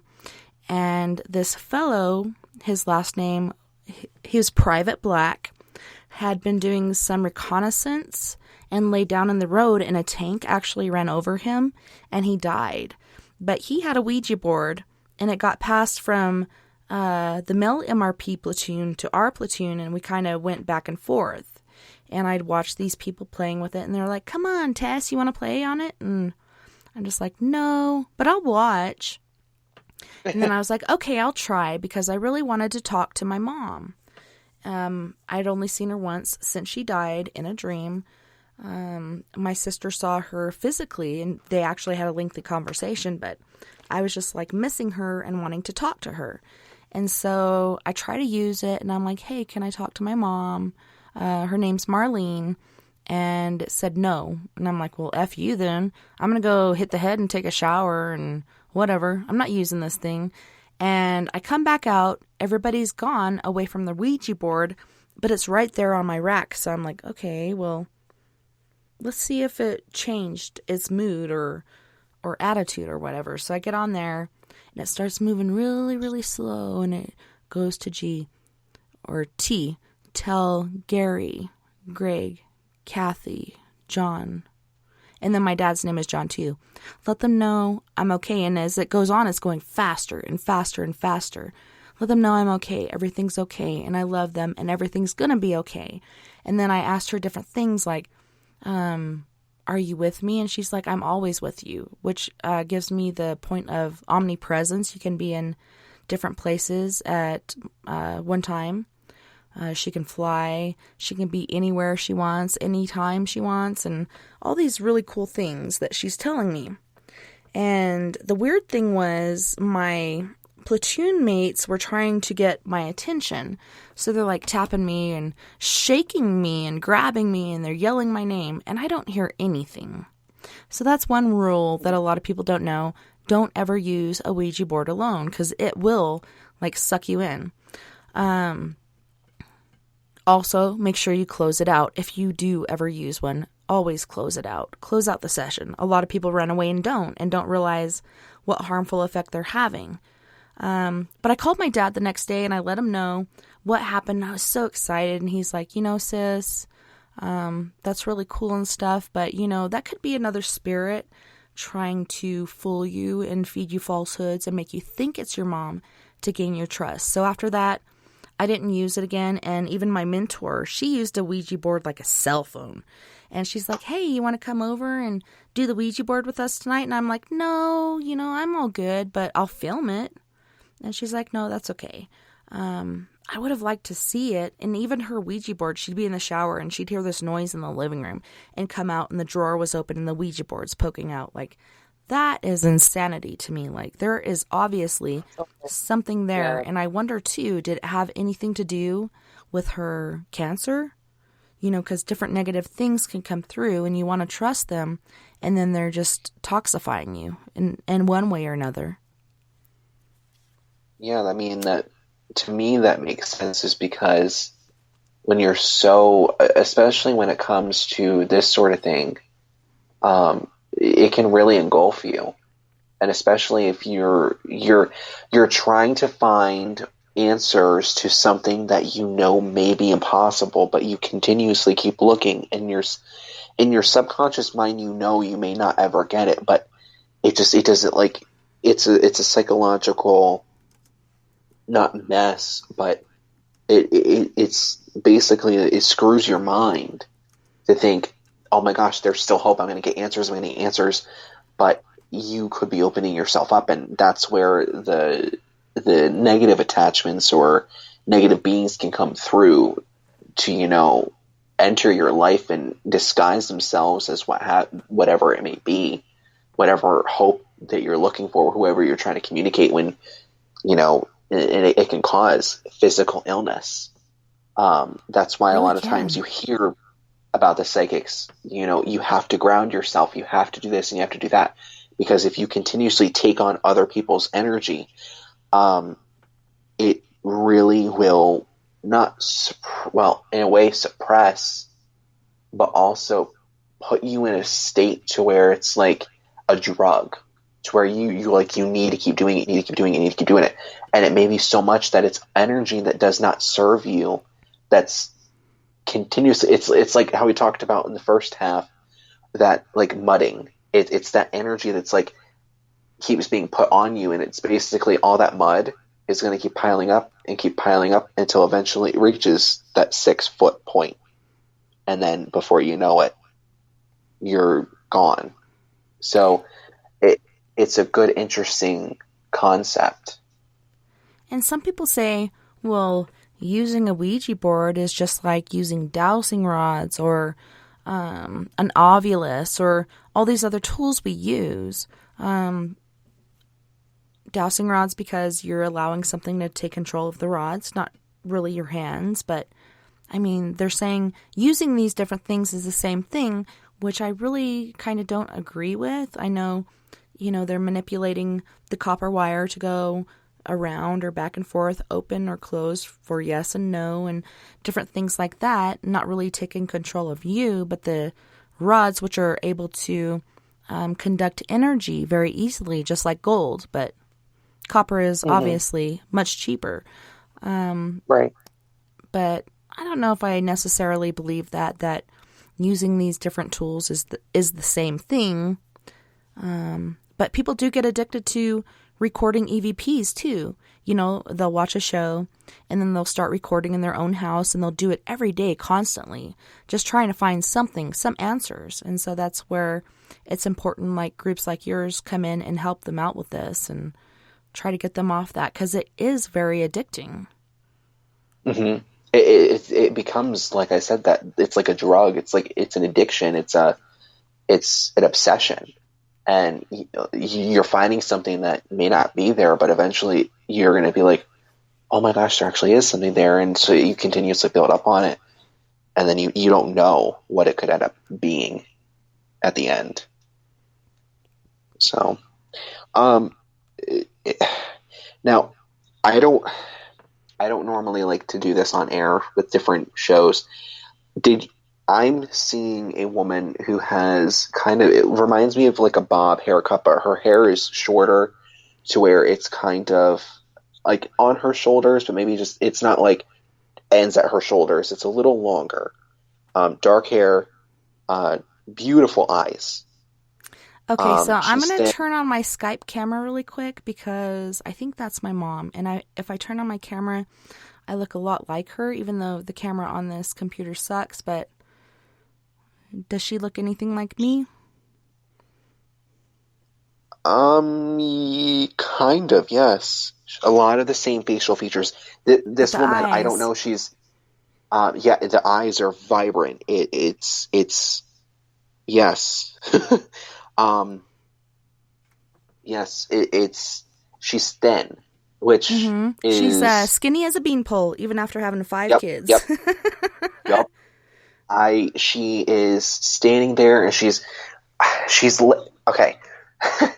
I normally can't do this on the phone. Usually I do a lot better when it's face to face. I just did a surprising phone reading the other night, and I was like, I can't really ever do this, and it's weird because I don't like to do that on shows because it's interrupting the flow. So you have your camera on. She can't stop smiling. She's literally saying, "I just can't stop smiling. I just can't stop smiling," and things may have not worked out, of course. With things that are going on before the departure, but like there's no animosity. There are questions as to like, why would this happen? But she's like, everything happens for a reason there, honey. Mm-hmm. And she's at the times, and like I said, I don't like to do this because it's it puts everybody on the forefront. At times when you question, is this the right move? She hears you and you're like, Mom, is this right? Is this something I need to do? Is this something I should be doing? What can I do? What can I do? And when something comes to you, it's her. She's helping you. She's definitely with you when you do a lot of the investigations, a lot of... do you do readings as well? Because I see her, you're sitting at a table, there's someone in front of you, and she's standing behind you. And she has her right hand on your left shoulder. I have done readings. I actually got invited onto a show as a psychic, and I don't advertise that because I don't want people coming to me all the time saying, hey, can you give me a reading? Because when I get something, I get it, and I'll tell the person, but I can't just do a reading on the spot because somebody wants it, you know? So I don't advertise that. But people have invited me on their show, and I'm like, wow, that's kind of weird, but okay, let's do it. And it actually worked out really good. But yeah, she's been gone since I was five, almost 6, and I've only seen her twice in my dreams, which I believe is another realm that is easier for them to show themselves and communicate. But I know she's here with me, and I know she showed up as not only a monarch butterfly, but a couple different birds. One was a magpie, and then one was a red robin in the middle of the night. It was really weird, but I knew it was her. I was just going to say there's a robin. I heard a robin's chirp in the background. That is cool. That's so awesome. Synchronicities, and today is 02/02/2020. No matter how you look at it, it's the same date, and synchronicities are happening, people. But that's awesome. That's awesome. I haven't. That's amazing. That's like the best awesome reading I've ever had, and thank you for saying that. No, you're welcome. Like I said, it's. I normally can't do that unless the energy is very strong, and usually, like this other reading that I did, I knew the person in life. I knew her. I've spoken with the woman who passed away, and I've had in-depth conversation with her. So it was like that familiar energy. On the phone, I don't normally get that. But yeah, I mean, like I said, you're sitting at this table. There's someone else sitting there across the table, and she has her, and I'm getting chills. Woo, woo, woo. She has her right hand on your left shoulder, and she has her left hand on her heart. And to me, she is so proud and honored for the woman that you have become that she could not be more beyond happy with the outcome of how you are. And everything that's happening now will work out in the end. It will work out. She doesn't know when it's going to happen, but she's going to be there right by your side the entire way. And whenever you feel that doubt, and she's like, and you know what I'm talking about. Yeah. To always push through and to continue doing what you love best. Because that is what will get you through anything that has to come for the future. Yeah, it's funny because that's the same thing I was telling my sister right before the show. So I do think, and I'm trying not to cry, but I do think she comes through and that she's here, and I can really feel it. So that's why I think I feel emotional right now. Gris Frabra. Okay. But we do have to go. We can talk more about this. Yeah, for sure. I really want to. And I heard you get kind of emotional for a second, too, and that kind of projected mine even more. But we do have to go to our second musical break, and we have Michaelan Hay, which is an Ontario Canadian artist. Like, she's a high school phenom. This girl is going to go far. And we also have Fred Johnson with, I believe, After Dark. Yes. And Fred Johnson is from Canyon County, California. So you guys don't go anywhere. We'll be right back right after this musical break.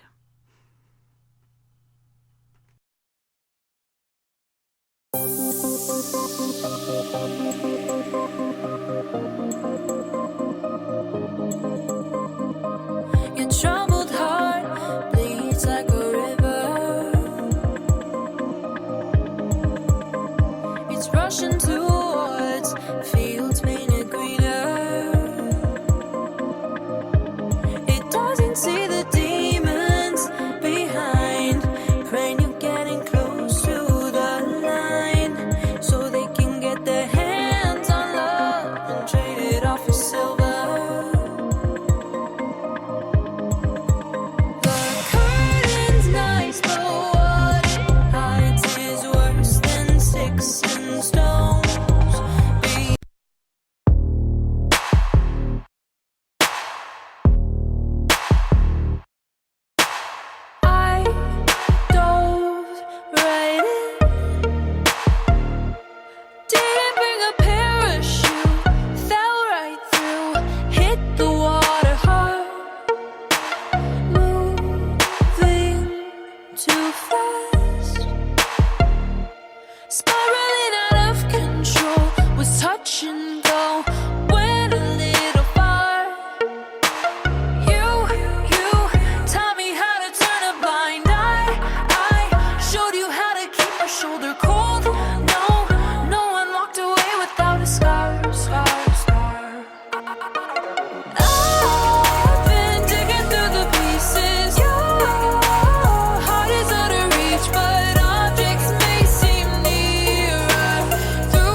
hand upon my chest, I'll attest. I don't really wanna forget to forget you. Taught me how to turn a blind eye. I showed you how to keep your shoulder cold. No one walked away without a scar. I've been digging through the pieces. Your heart is out of reach, but objects may seem nearer through this rippled mirror. I've been digging through the pieces. Your heart is out of reach, but objects may seem nearer through this rippled mirror. You taught me how to turn a blind eye. I showed you how to keep a shoulder cold. No one walked away without a scar. I've been digging through the pieces. Your heart is out of reach, but objects may seem nearer through this rippled mirror. I've been digging through the pieces. Your heart is out of reach, but objects may seem nearer through this rippled mirror.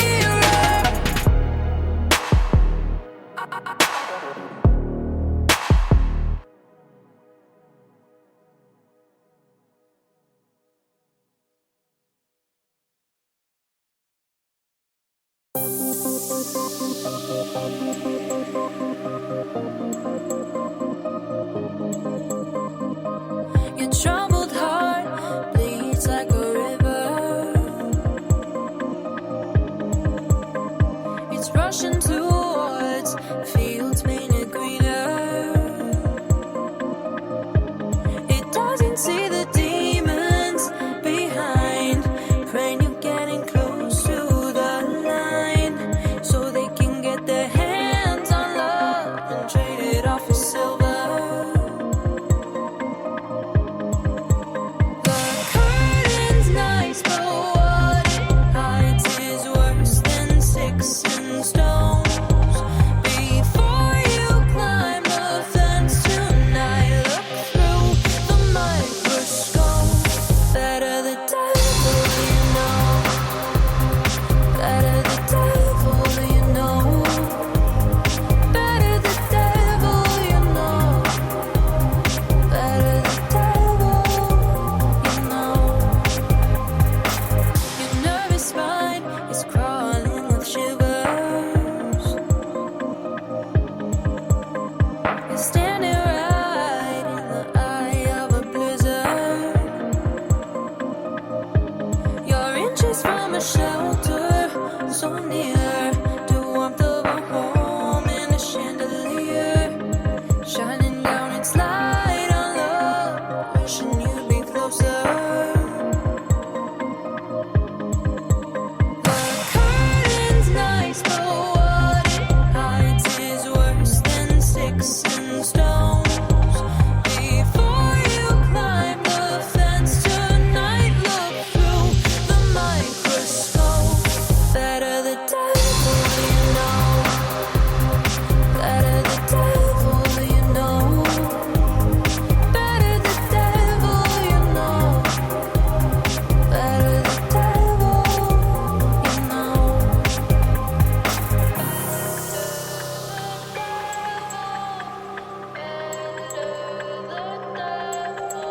Before you climb the fence tonight, look through the microscope. Better the devil you know. Better the devil you know. Better the devil you know. Better the devil you know.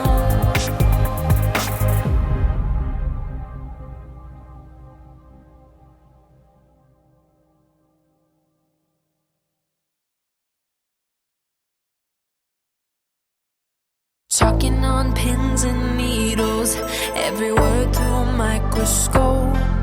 You keep stomping down on the ground while I've been stuck on this tightrope. I just wanna say what I wanna say without your sentence.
talking on pins and needles,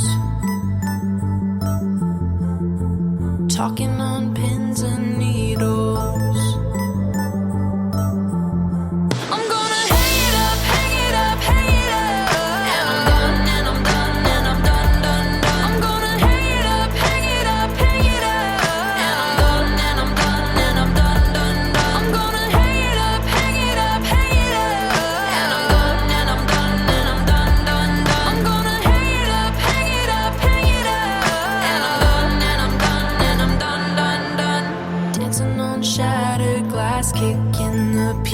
All around, my safety has been broken. This is now a hunting ground, talking on pins and needles, talking on pins and needles.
No matter what I say after dark.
hundred.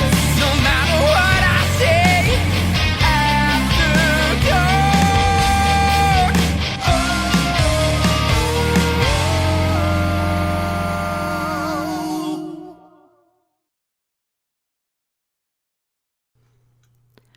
Thank you so much for joining us tonight on We Are Paradox Media's Late Night in the Rockies.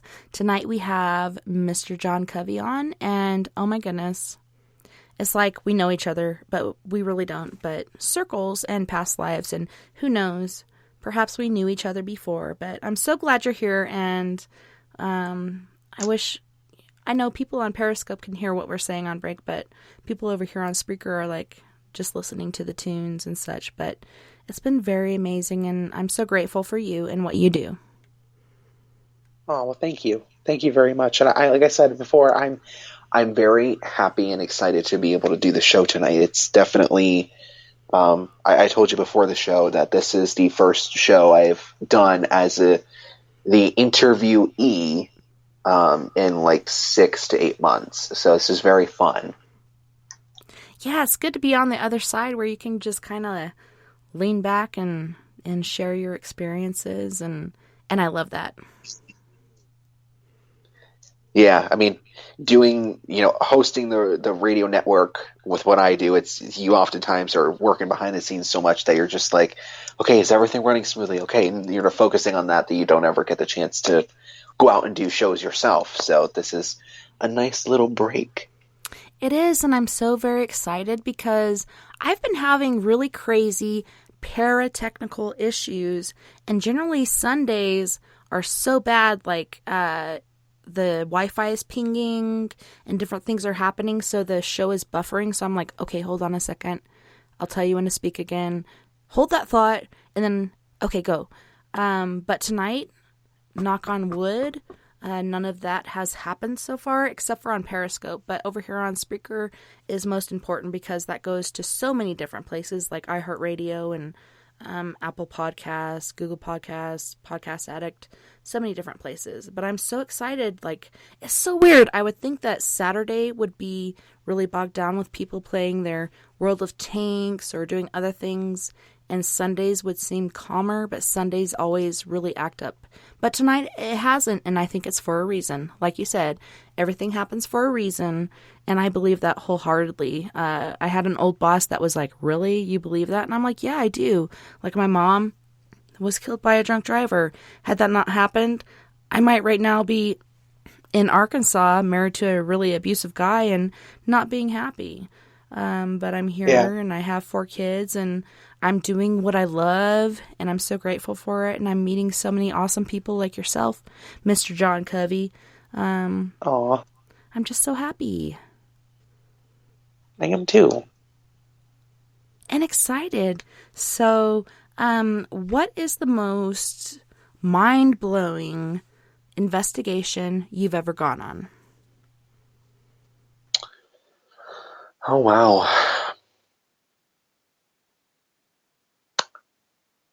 Mind-blowing investigation. Oh my gosh. There have been quite a few over the years. But probably the one that stands out the most is the investigation that we did at the Pajama Factory here in Williamsport for a part of the charity event that I do. Mm-hmm. It was the first year that we did this investigation, and of course, it's the first ever investigation of this massive 8-building that's all connected complex that we had basically free reins to go to in the different parts of this complex. And during this investigation, it was 2017. It was a small group because, again, it's the first year. We didn't have too many people do the investigation. But those who were there got a chance to see what an actual thorough, using the different tools, using your own abilities, using your own techniques of the investigation. And it was nice because I was able to watch everything as not the one who's leading the investigation, but to see everyone and see how they're doing this. And allowing myself to open up to experience what's going on during said investigation, especially this one. During this investigation, the team that was leading the group had gone up to the 5th floor of the building, which is said to be the most haunted floor, where people and residents of this facility have had footsteps run up towards them. Literally, you can hear it from the other end of this massive room all the way running directly at you, and there's nothing there. To seeing shadow figures, to hearing voices, to feeling like you're being watched, to different things. And during this investigation, I remember I didn't feel too well. Like, I was perfectly fine until we got up to the 5th floor. And I'm like, oh my gosh. And now this is part before I knew that I had the ability to feel as well. Like I said before, seeing and knowing are my two stronger parts of being an intuitive and part of being a medium. But sometimes you really do get to feel if there's a strong presence there. And so it got me to the point to where I had this sharp pain in my side, like my right front side, to where I was on the ground, like on my knees, and I was just like trying to get my breath. And it was at a quiet moment, and I heard this voice, and I don't know if it was just to try to get us out of there, to scare us to get out of there.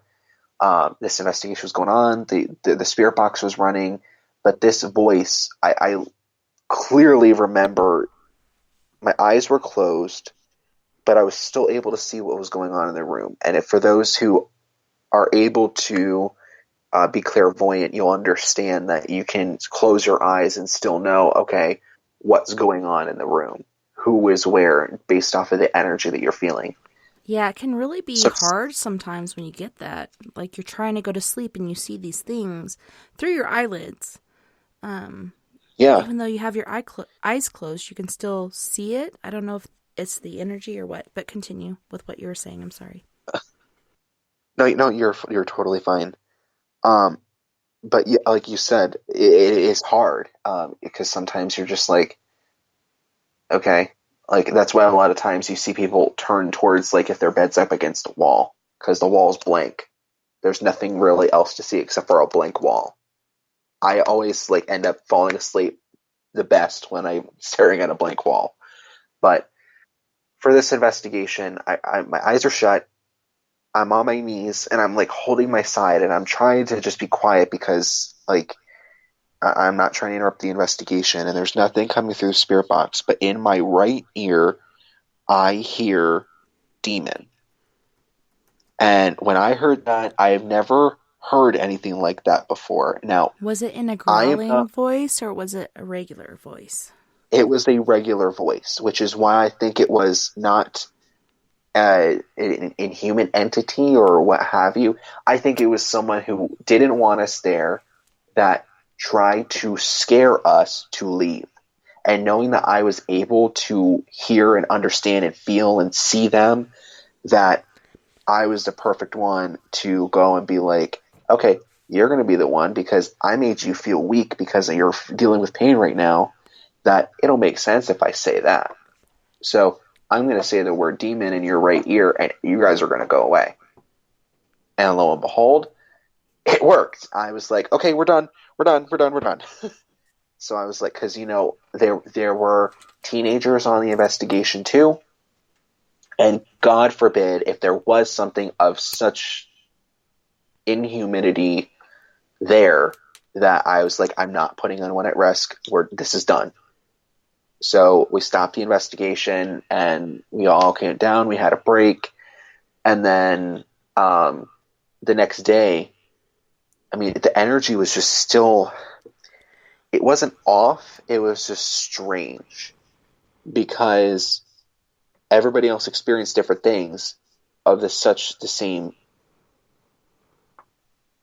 feeling, that at some point they either felt something, felt like they were being watched, something that was that severe. And to this day, I can't get that voice out of my head.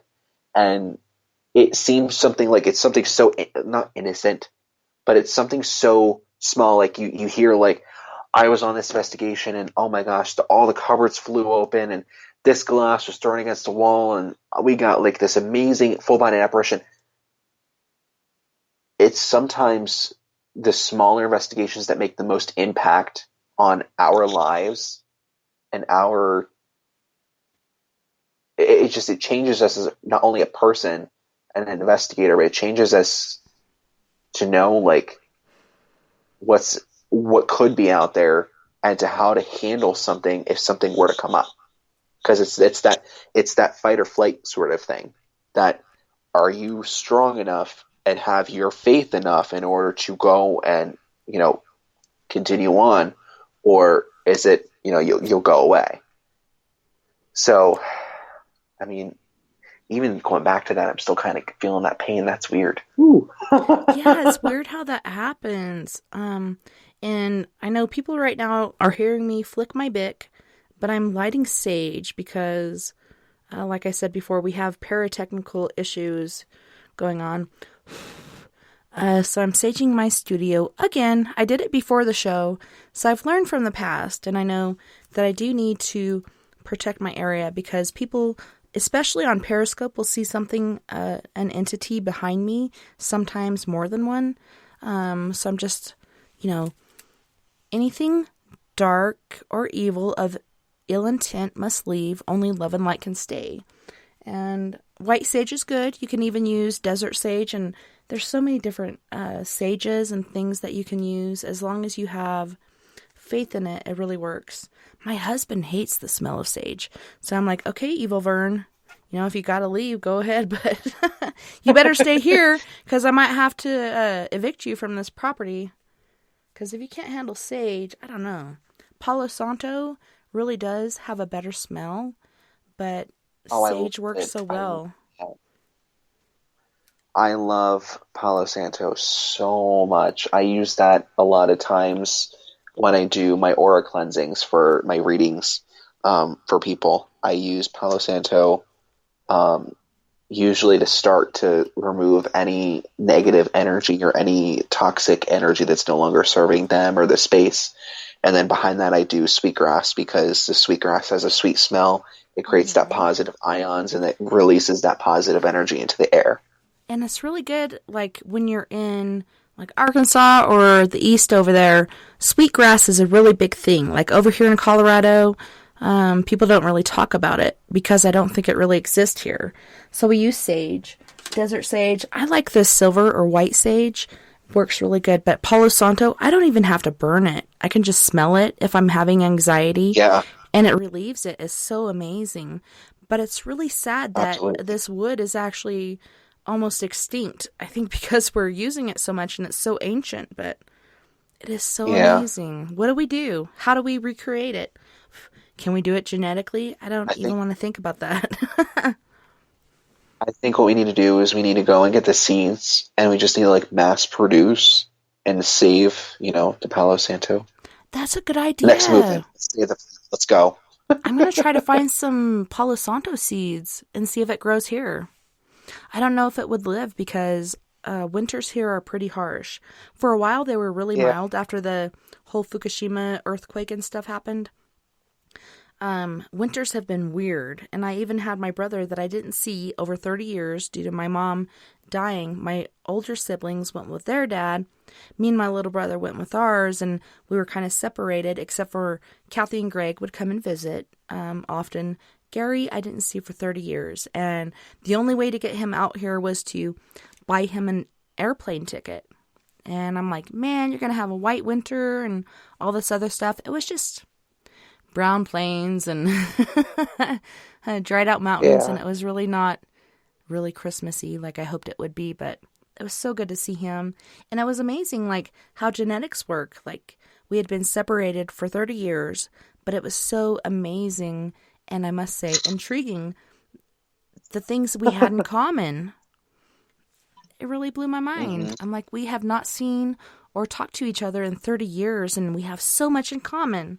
Is it genetics? Is it something else? I don't know, but I'm at the edge of my seat. No, that's So have you awesome. heard, John, that when people have different paranormal experiences, it does actually change our genetic makeup? I have not, but it does make sense.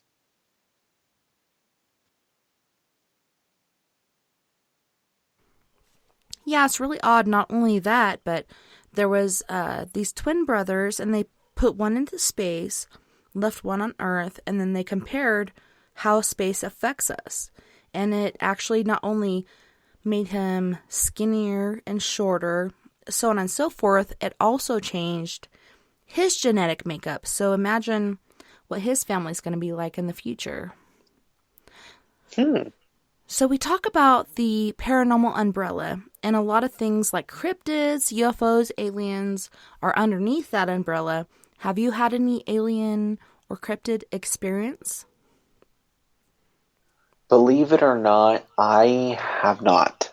I think, and I've been asked this before because if you like the past couple of years when I have done my paranormal convention, I have usually only like because when you're doing an event and you're an event coordinator, it's usually like, okay, when something works, you stick to it. You don't go anywhere because it worked.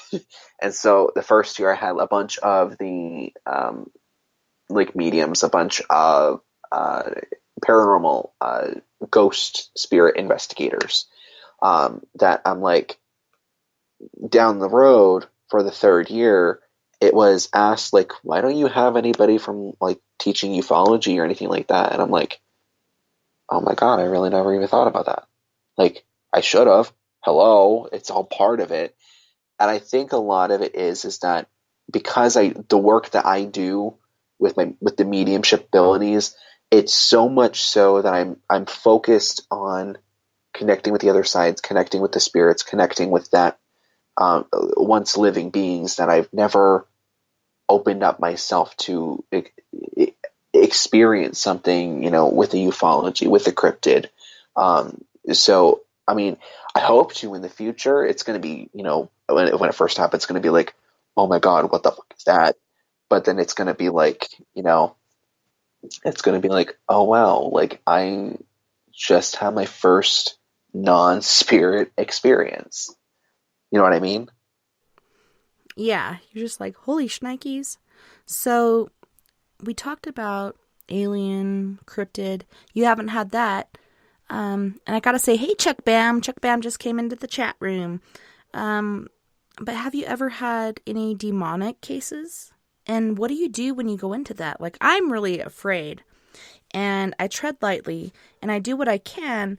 But then when it really comes down to it, I call somebody else in that is a demonologist or a Catholic or somebody from the denomination of the person I'm trying to help to come in to get rid of this demonic presence. And I have had things follow me home. I've had walk-ins and possessions. I don't really call it a possession because it's not long-lived. It's really short spurts. Really weird, crazy ones. One time I was behind the wheel of the car naked, and I'm like, holy shnikes, heading towards the Ute Reservation. Like, where am I going? I need to go home. I need to go home. And then everybody's locked in a room because they're afraid of me. I broke a $7,000 camera during one of these walk-ins. I would never do that. But it's insane. Have you ever had an attack? Have you been scratched, pinched, pulled, or had a walk-in? In the 10 years I have been doing this, I have not run into something where I thought it genuinely was demonic. I have experienced some very negative human spirits who were negative in life, and of course, just as you are in life is how you will be in death. I totally agree. And I have not been into that sort of worriness of it genuinely possibly being of such. But if I do run into something to where I'm like, okay, this is a completely different thing, I've never experienced this before, that there are people in this field that you can really contact that who they know what they're doing. They know exactly where to go and, what to do.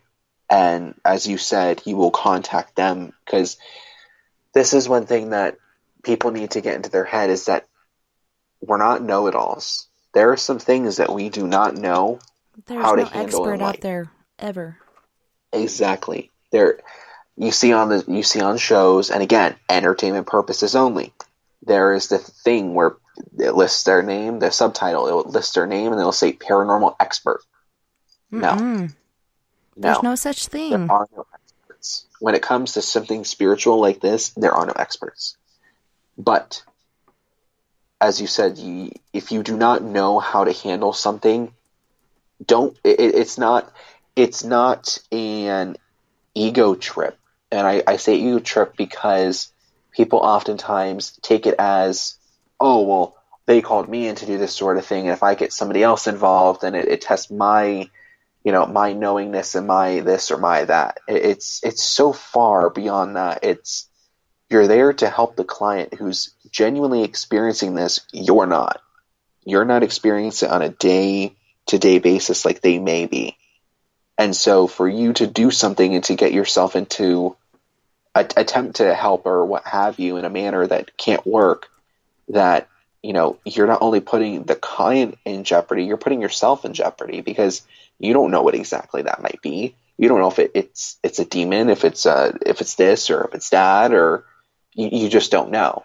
And so contacting those people in the field of like a demonologist is what is the best move you could do in the long run. What was your follow-up question? I'm sorry, my brain is fried. Yeah, me too. I don't remember. But I was going to say, it's very important if you're compromised, which I know when I have a case coming up, I get really excited. And due to, I call it PTSD, like paranormal PTSD. So due to these things that happened to me earlier in life, my bedtime is about 3 or 4 o'clock in the morning, generally. When I do the after parties on the weekend, it could be 10, 11, or 12 o'clock in the afternoon.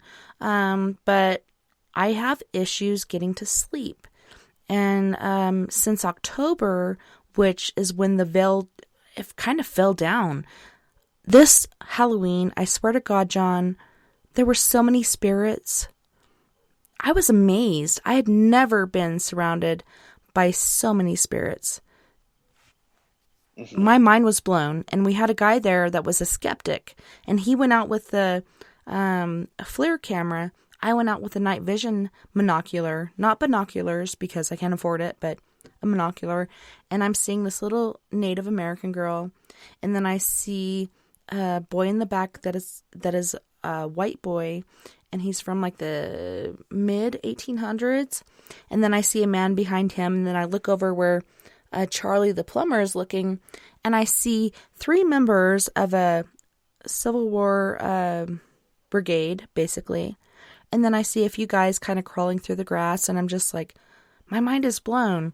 And then I go into the house, and 2 twin babies come crawling out the door. At first, there's this like really blue fog that comes out, and then there's these 2, oh my gosh, cute as a button babies crawling out. And then one starts to toddle towards me, and I'm like, I can't believe what I'm seeing. And I'm kind of giggling and laughing. And I'm like, sister, come over and look at this. And Charlie the plumber, after all this happened, I swear to God, he just stood there for an hour or more with this blank look on his face. And I'm like, hey, Charlie, are you okay? And he's like, yeah, I'm just trying to go through everything that I experienced, and I can't believe what I saw. And the next day he came back and he's like, I quit doing drugs and I'm trying to live a happy life. And, I know that things are going to happen after this. And I'm a believer. I've never been a believer, but now I am. And I'm like, Charlie, me too. Like, I believed before, but holy shit tards, like, that really blew my mind. I could not believe how many spirits were there on Halloween. Did you have anything similar to that, or feel a lot more this last Halloween than you generally would? I did feel quite a bit. Like, I had a lot of readings around Halloween, which was, I genuinely normally get about like a group reading a month, and a couple, single solo readings if it's not, like face to face. And this past year, it picked up. It definitely picked up. Now, through my job, what we do, I work at a comic book store, which is very cool. But I handle events. I freaking envy you. Yeah, I handle the events there, so any book signings or anything that goes on. And every year we host what is known as Halloween Comic Fest. And so what we do through our shop is we order about a couple hundred books, and we give them out to kids for free during like trick-or-treating here in the town. And so this past year, I remember, like, you felt it. Like, the energy was like, it's buzzing, and it kept going and going and going and going. And I did not do a reading for this woman, but she walked up to the table that we had outside, out front of our store, and she had her little boy, and there were literally 3 spirits in a line behind her. There was a male, there was a very thin, frail, and I thought it was so clear that I literally grabbed extra comics because I thought that these people were actually people just waiting in line to grab books. Until a car passed through and I saw the lights coming through all 3 of them, and I'm like, okay, that is different. Moving right along now. I know. And, it was, and I haven't experienced that before. So, I do have to agree that this past year it was definitely more than normal. It was very active, and it was kind of euphoric, but at the same time it scared me, like, what's going to happen next? Like, why are there so many spirits here all at once? And what does it mean, Has the veil dropped? Is something about to happen? Or what the crack is going on? Like, it's hard to decipher what exactly is happening because it's so overwhelming, Yeah, definitely.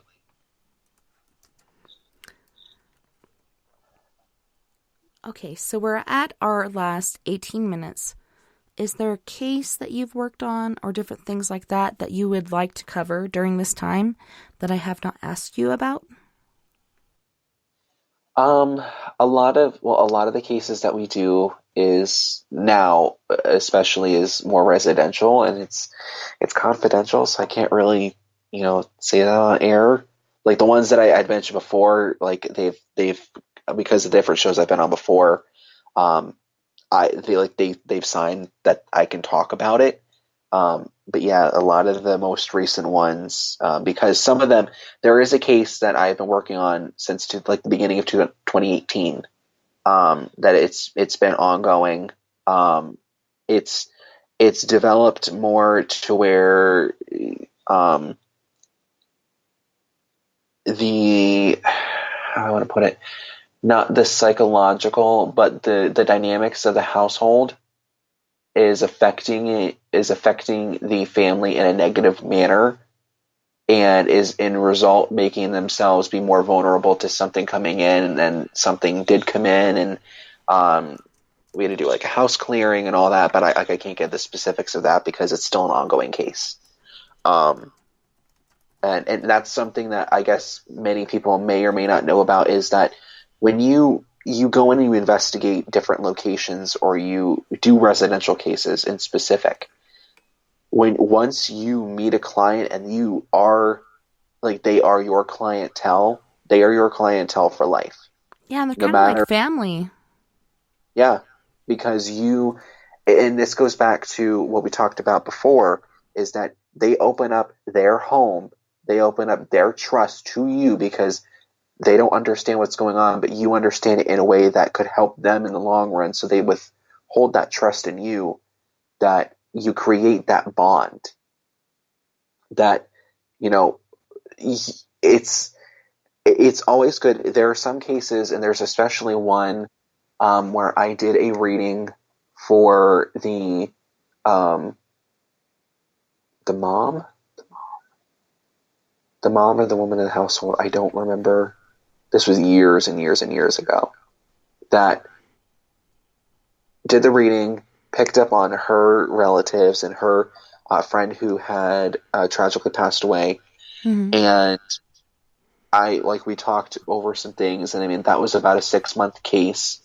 And there are still times to where, either she'll check in with me, be like, "Hey, how's it going?" and da-da-da-da-da, or I'll check in with her because something will remind me, or something like for example, you'll get like something that was with that case that you're like, okay, that was with that case. Okay, so maybe I need to contact them. It's something along those lines that it does happen a lot. That's where it comes in. That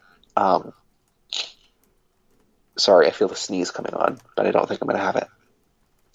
Ma! It'll come along when you least expect it. Oh, right. You know, and I don't know about you. This is like off topic. I know when there's a spirit present because I will only sneeze once. Normally, I sneeze twice if it's like a general sneeze. But if I sneeze once, there's a spirit around. Do you have different signs like that too? I get the chills, and I get coldness blowing on me, and the hair is raising, and you just know, like, there's an energy, and you can kind of tell.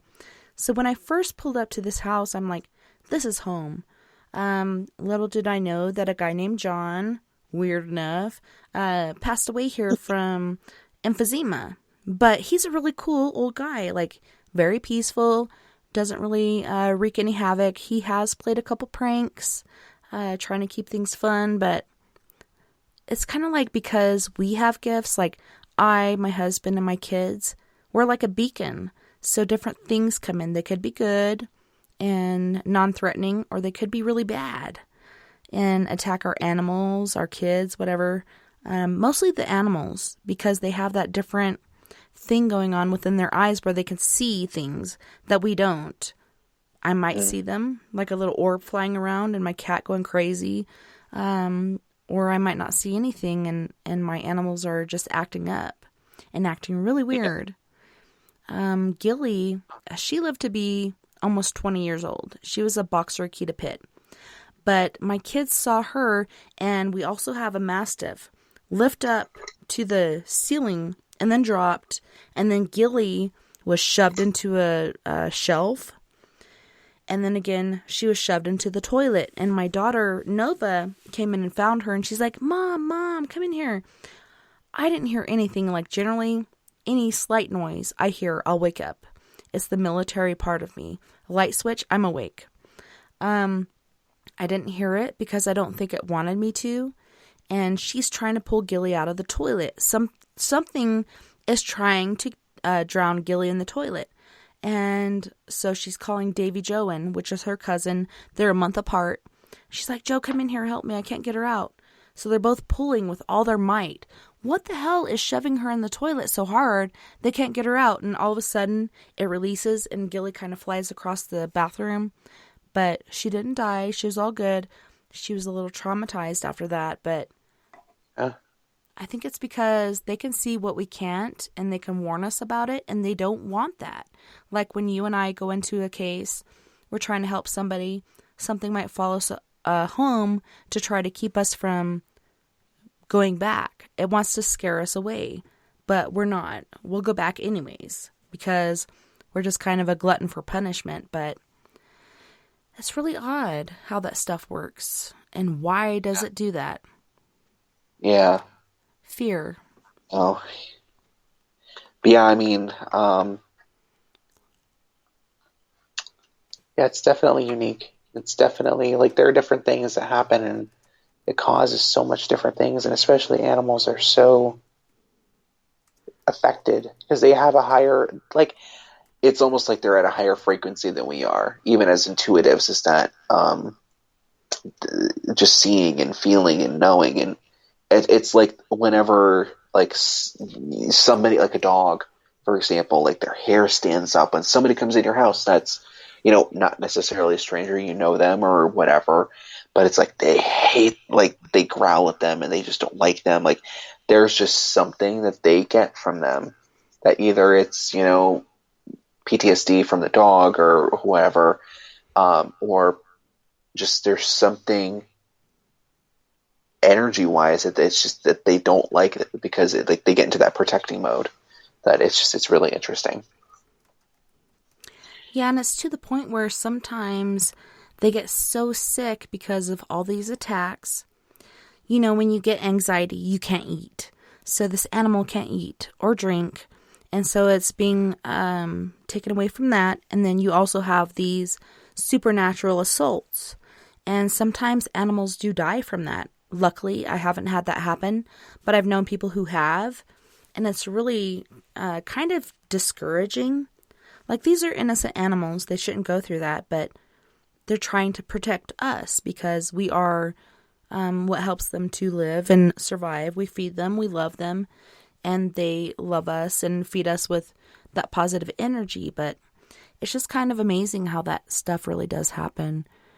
And like we said before, mind-boggling, intriguing, and interesting. Like, how do you explain it? You can't, except for they know. And even if you don't say things out loud, as far as what we're going to do for this job, they can read internally what you're saying through telepathy. That's what I meant to say, telepathy. So it's very weird how they can not only, when I talk to my parents, sometimes I say it out loud, but a lot of times I'm talking to them in my head. And I know they can hear me because I can feel it, Yeah. Yeah, it's definitely interesting. And intriguing. Absolutely. That's going to be, the quote every time that we are going to be like on Facebook or whatever, future shows. It's going to be interesting and intriguing. Was going to be the quote for that show. That should be the name of the show. But it's funny. Like, I feel comforted because I'm like, man, I say that all the time. And then now you're saying it. And I'm like, wow, I'm not the only one. So thank you for making me feel not so alone. Go ahead. I'm glad. Well, you do this conference and you actually make money and put it towards charity. What is the charity that you're helping when you do this? Well, the last 2 years we have donated to Angelina's Song.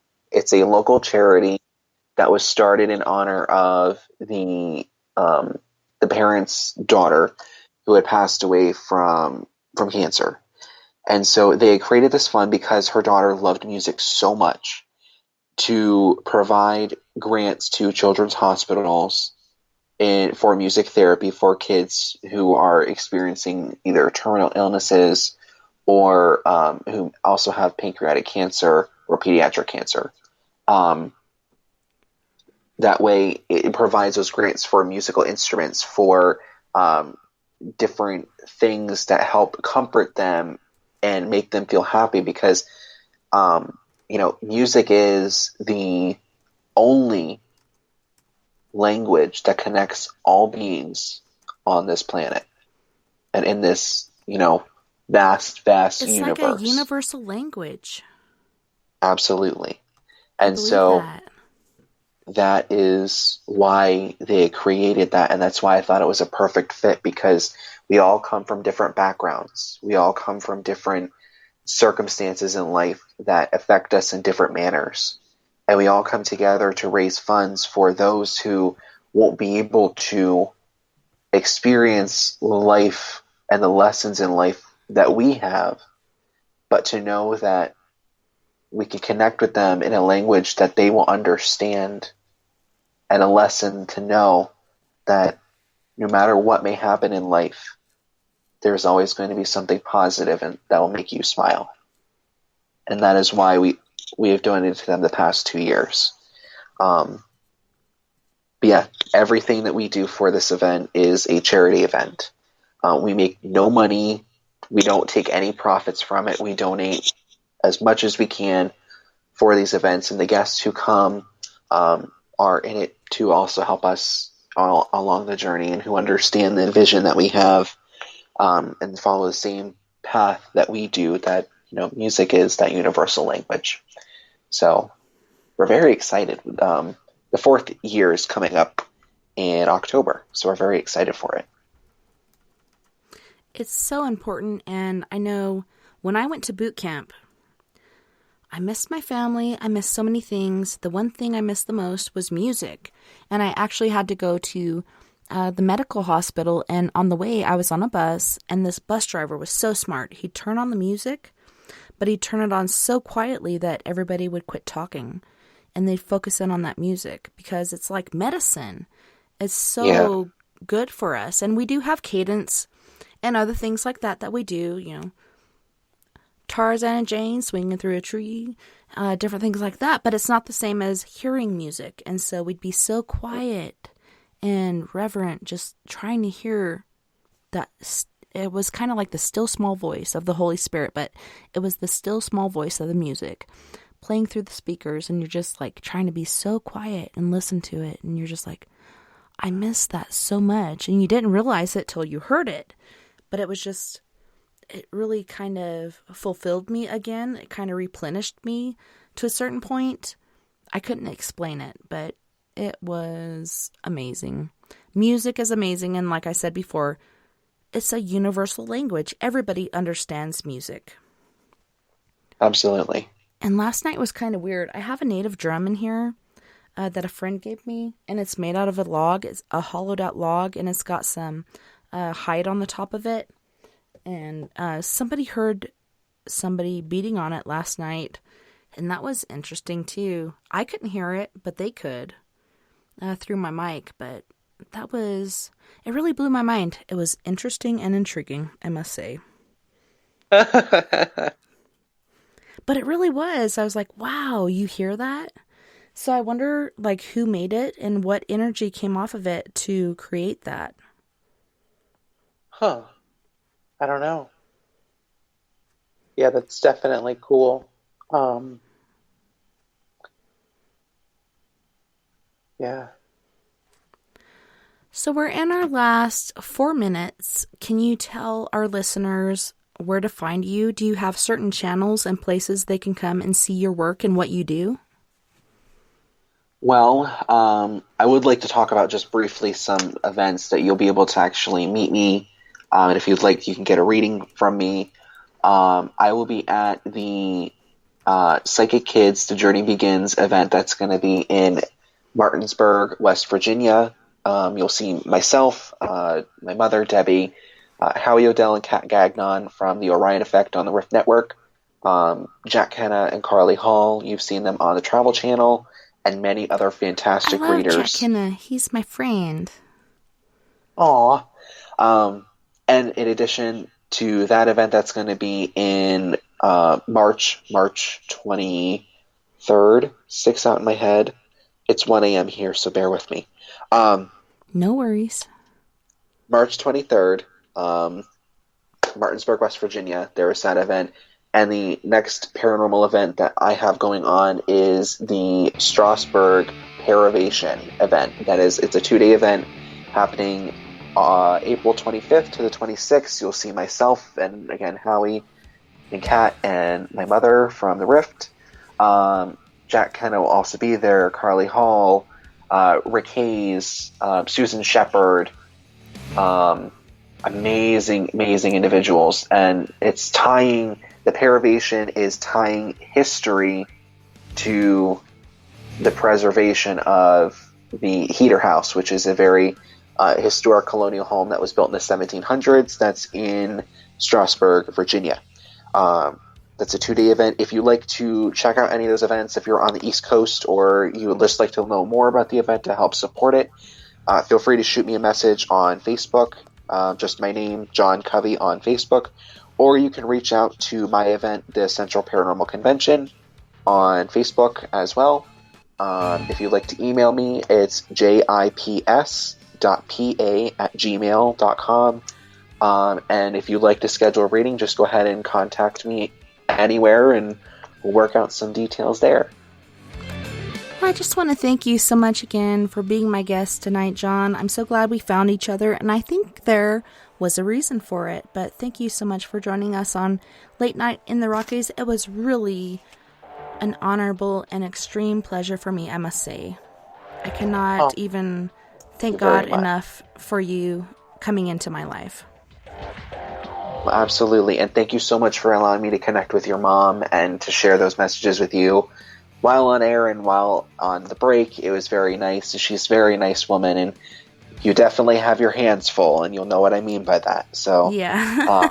Very excited for you, and definitely feel free to shoot me a message. And thank you for all the listeners who are tuning in, and just thank you overall so much.